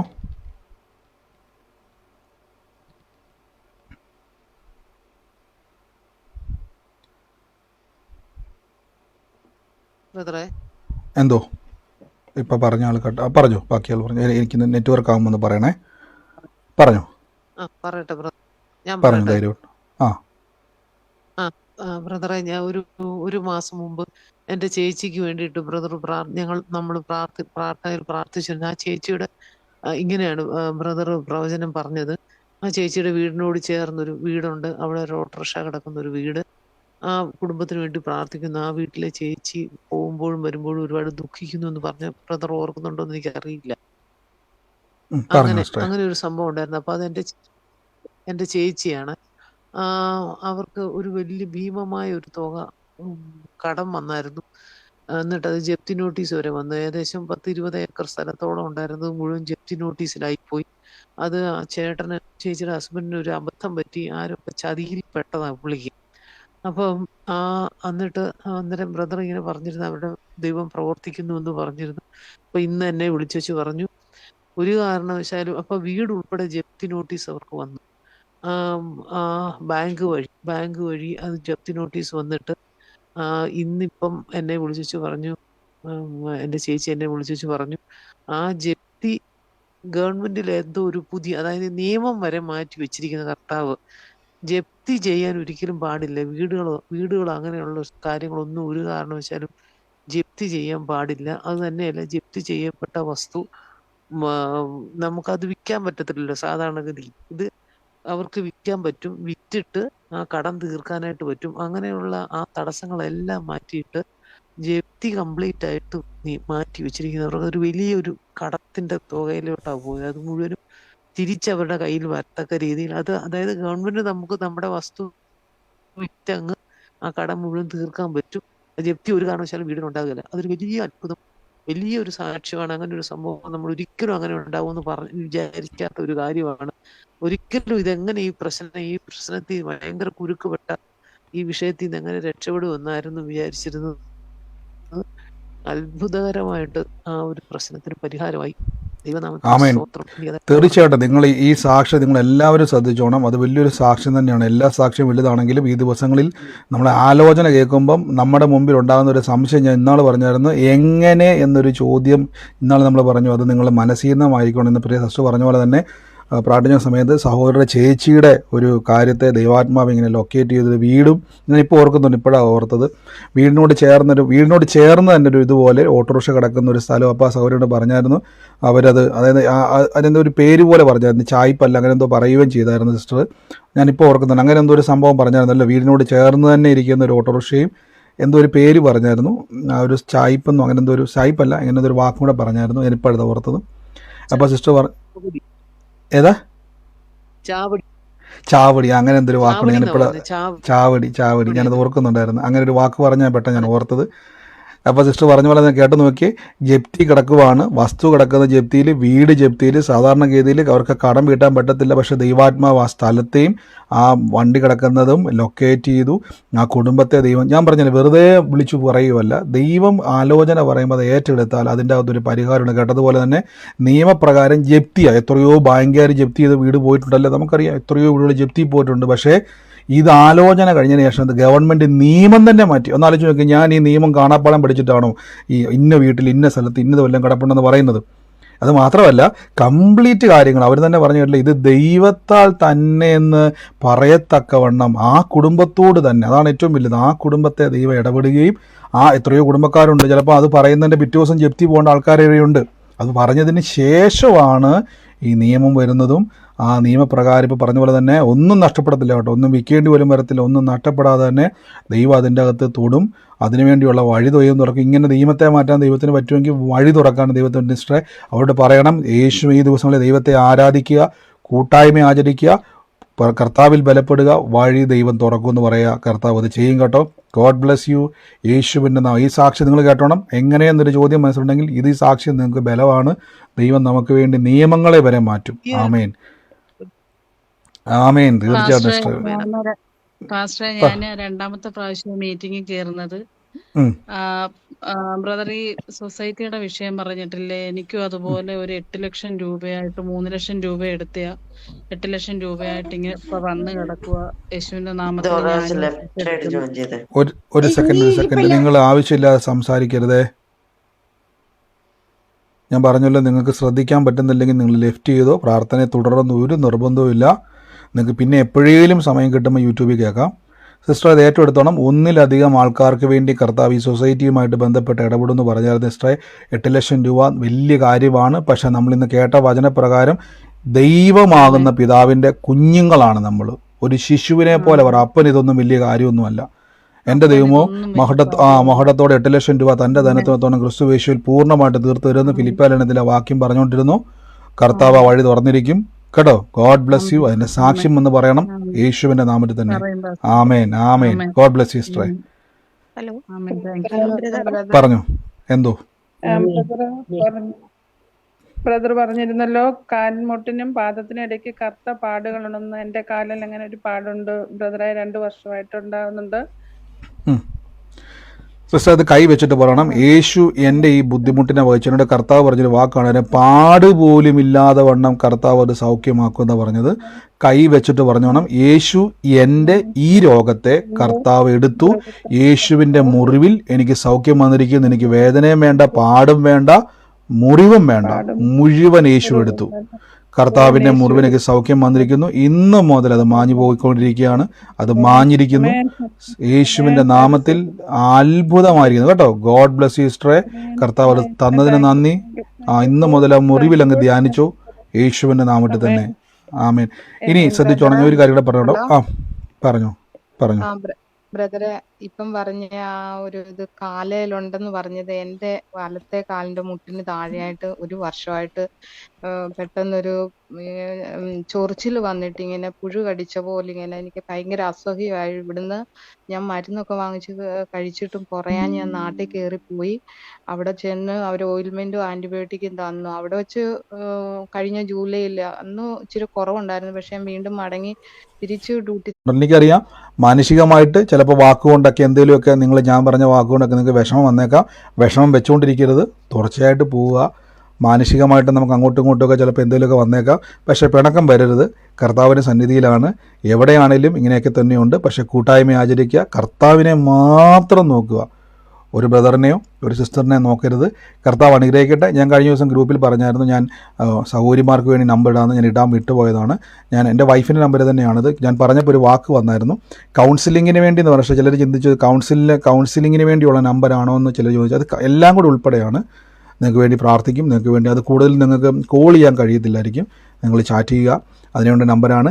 God bless you. കർത്താവ് അനുഗ്രഹിക്കട്ടെ.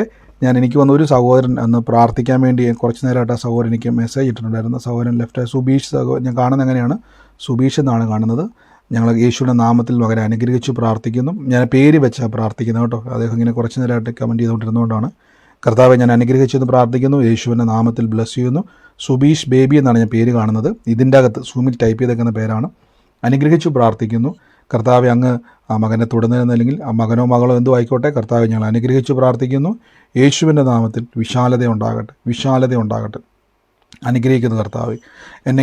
എനിക്കത് ആരാന്നറിയത്തില്ല. പേരിട്ടേക്ക് നമുക്ക് പല പേരിലാണല്ലോ പേര് വരുന്നത്. പക്ഷേ എന്നോട് പറയുന്നു അലക്സ് എന്ന് പറയുന്ന ഒരാളെയുമായിട്ട് ബന്ധപ്പെടുത്തി നിങ്ങളുടെ ജീവിതത്തിലേക്ക് കർത്താവ് ഒരു വാതിൽ തുറക്കാൻ പോവാണ്. ഈ പേര് കുറിച്ചിട്ട് വേണം. അലക്സിനെ ദൈവം നിങ്ങൾക്ക് ഒരനുഗ്രഹമായി തീരും. ആ വ്യക്തി നിങ്ങളുടെ ഭവനത്തിലേക്ക് വരുന്നത് ഒരു അടയാളമായിരിക്കും. ഏറ്റെടുത്ത് പ്രാർത്ഥിച്ചോണം, കാത്തിരുന്നോണം. ഒരടയാളത്തിൻ്റെ ഇതായിട്ട് കർത്താവ് ആ കുടുംബത്തിലേക്ക് അയക്കും. ഗോഡ് ബ്ലെസ് യു ബ്രദറെ. സമാധാനത്തോടെ ഇരിക്കുക. ഈ ദിവസങ്ങളിൽ നമ്മൾ പ്രാർത്ഥിച്ചുകൊണ്ടിരിക്കുന്നു. വാട്സാപ്പിലെ പ്രയറുകളൊക്കെ ഞാൻ റിപ്ലൈ തന്നുകൊണ്ടിരിക്കുന്നു.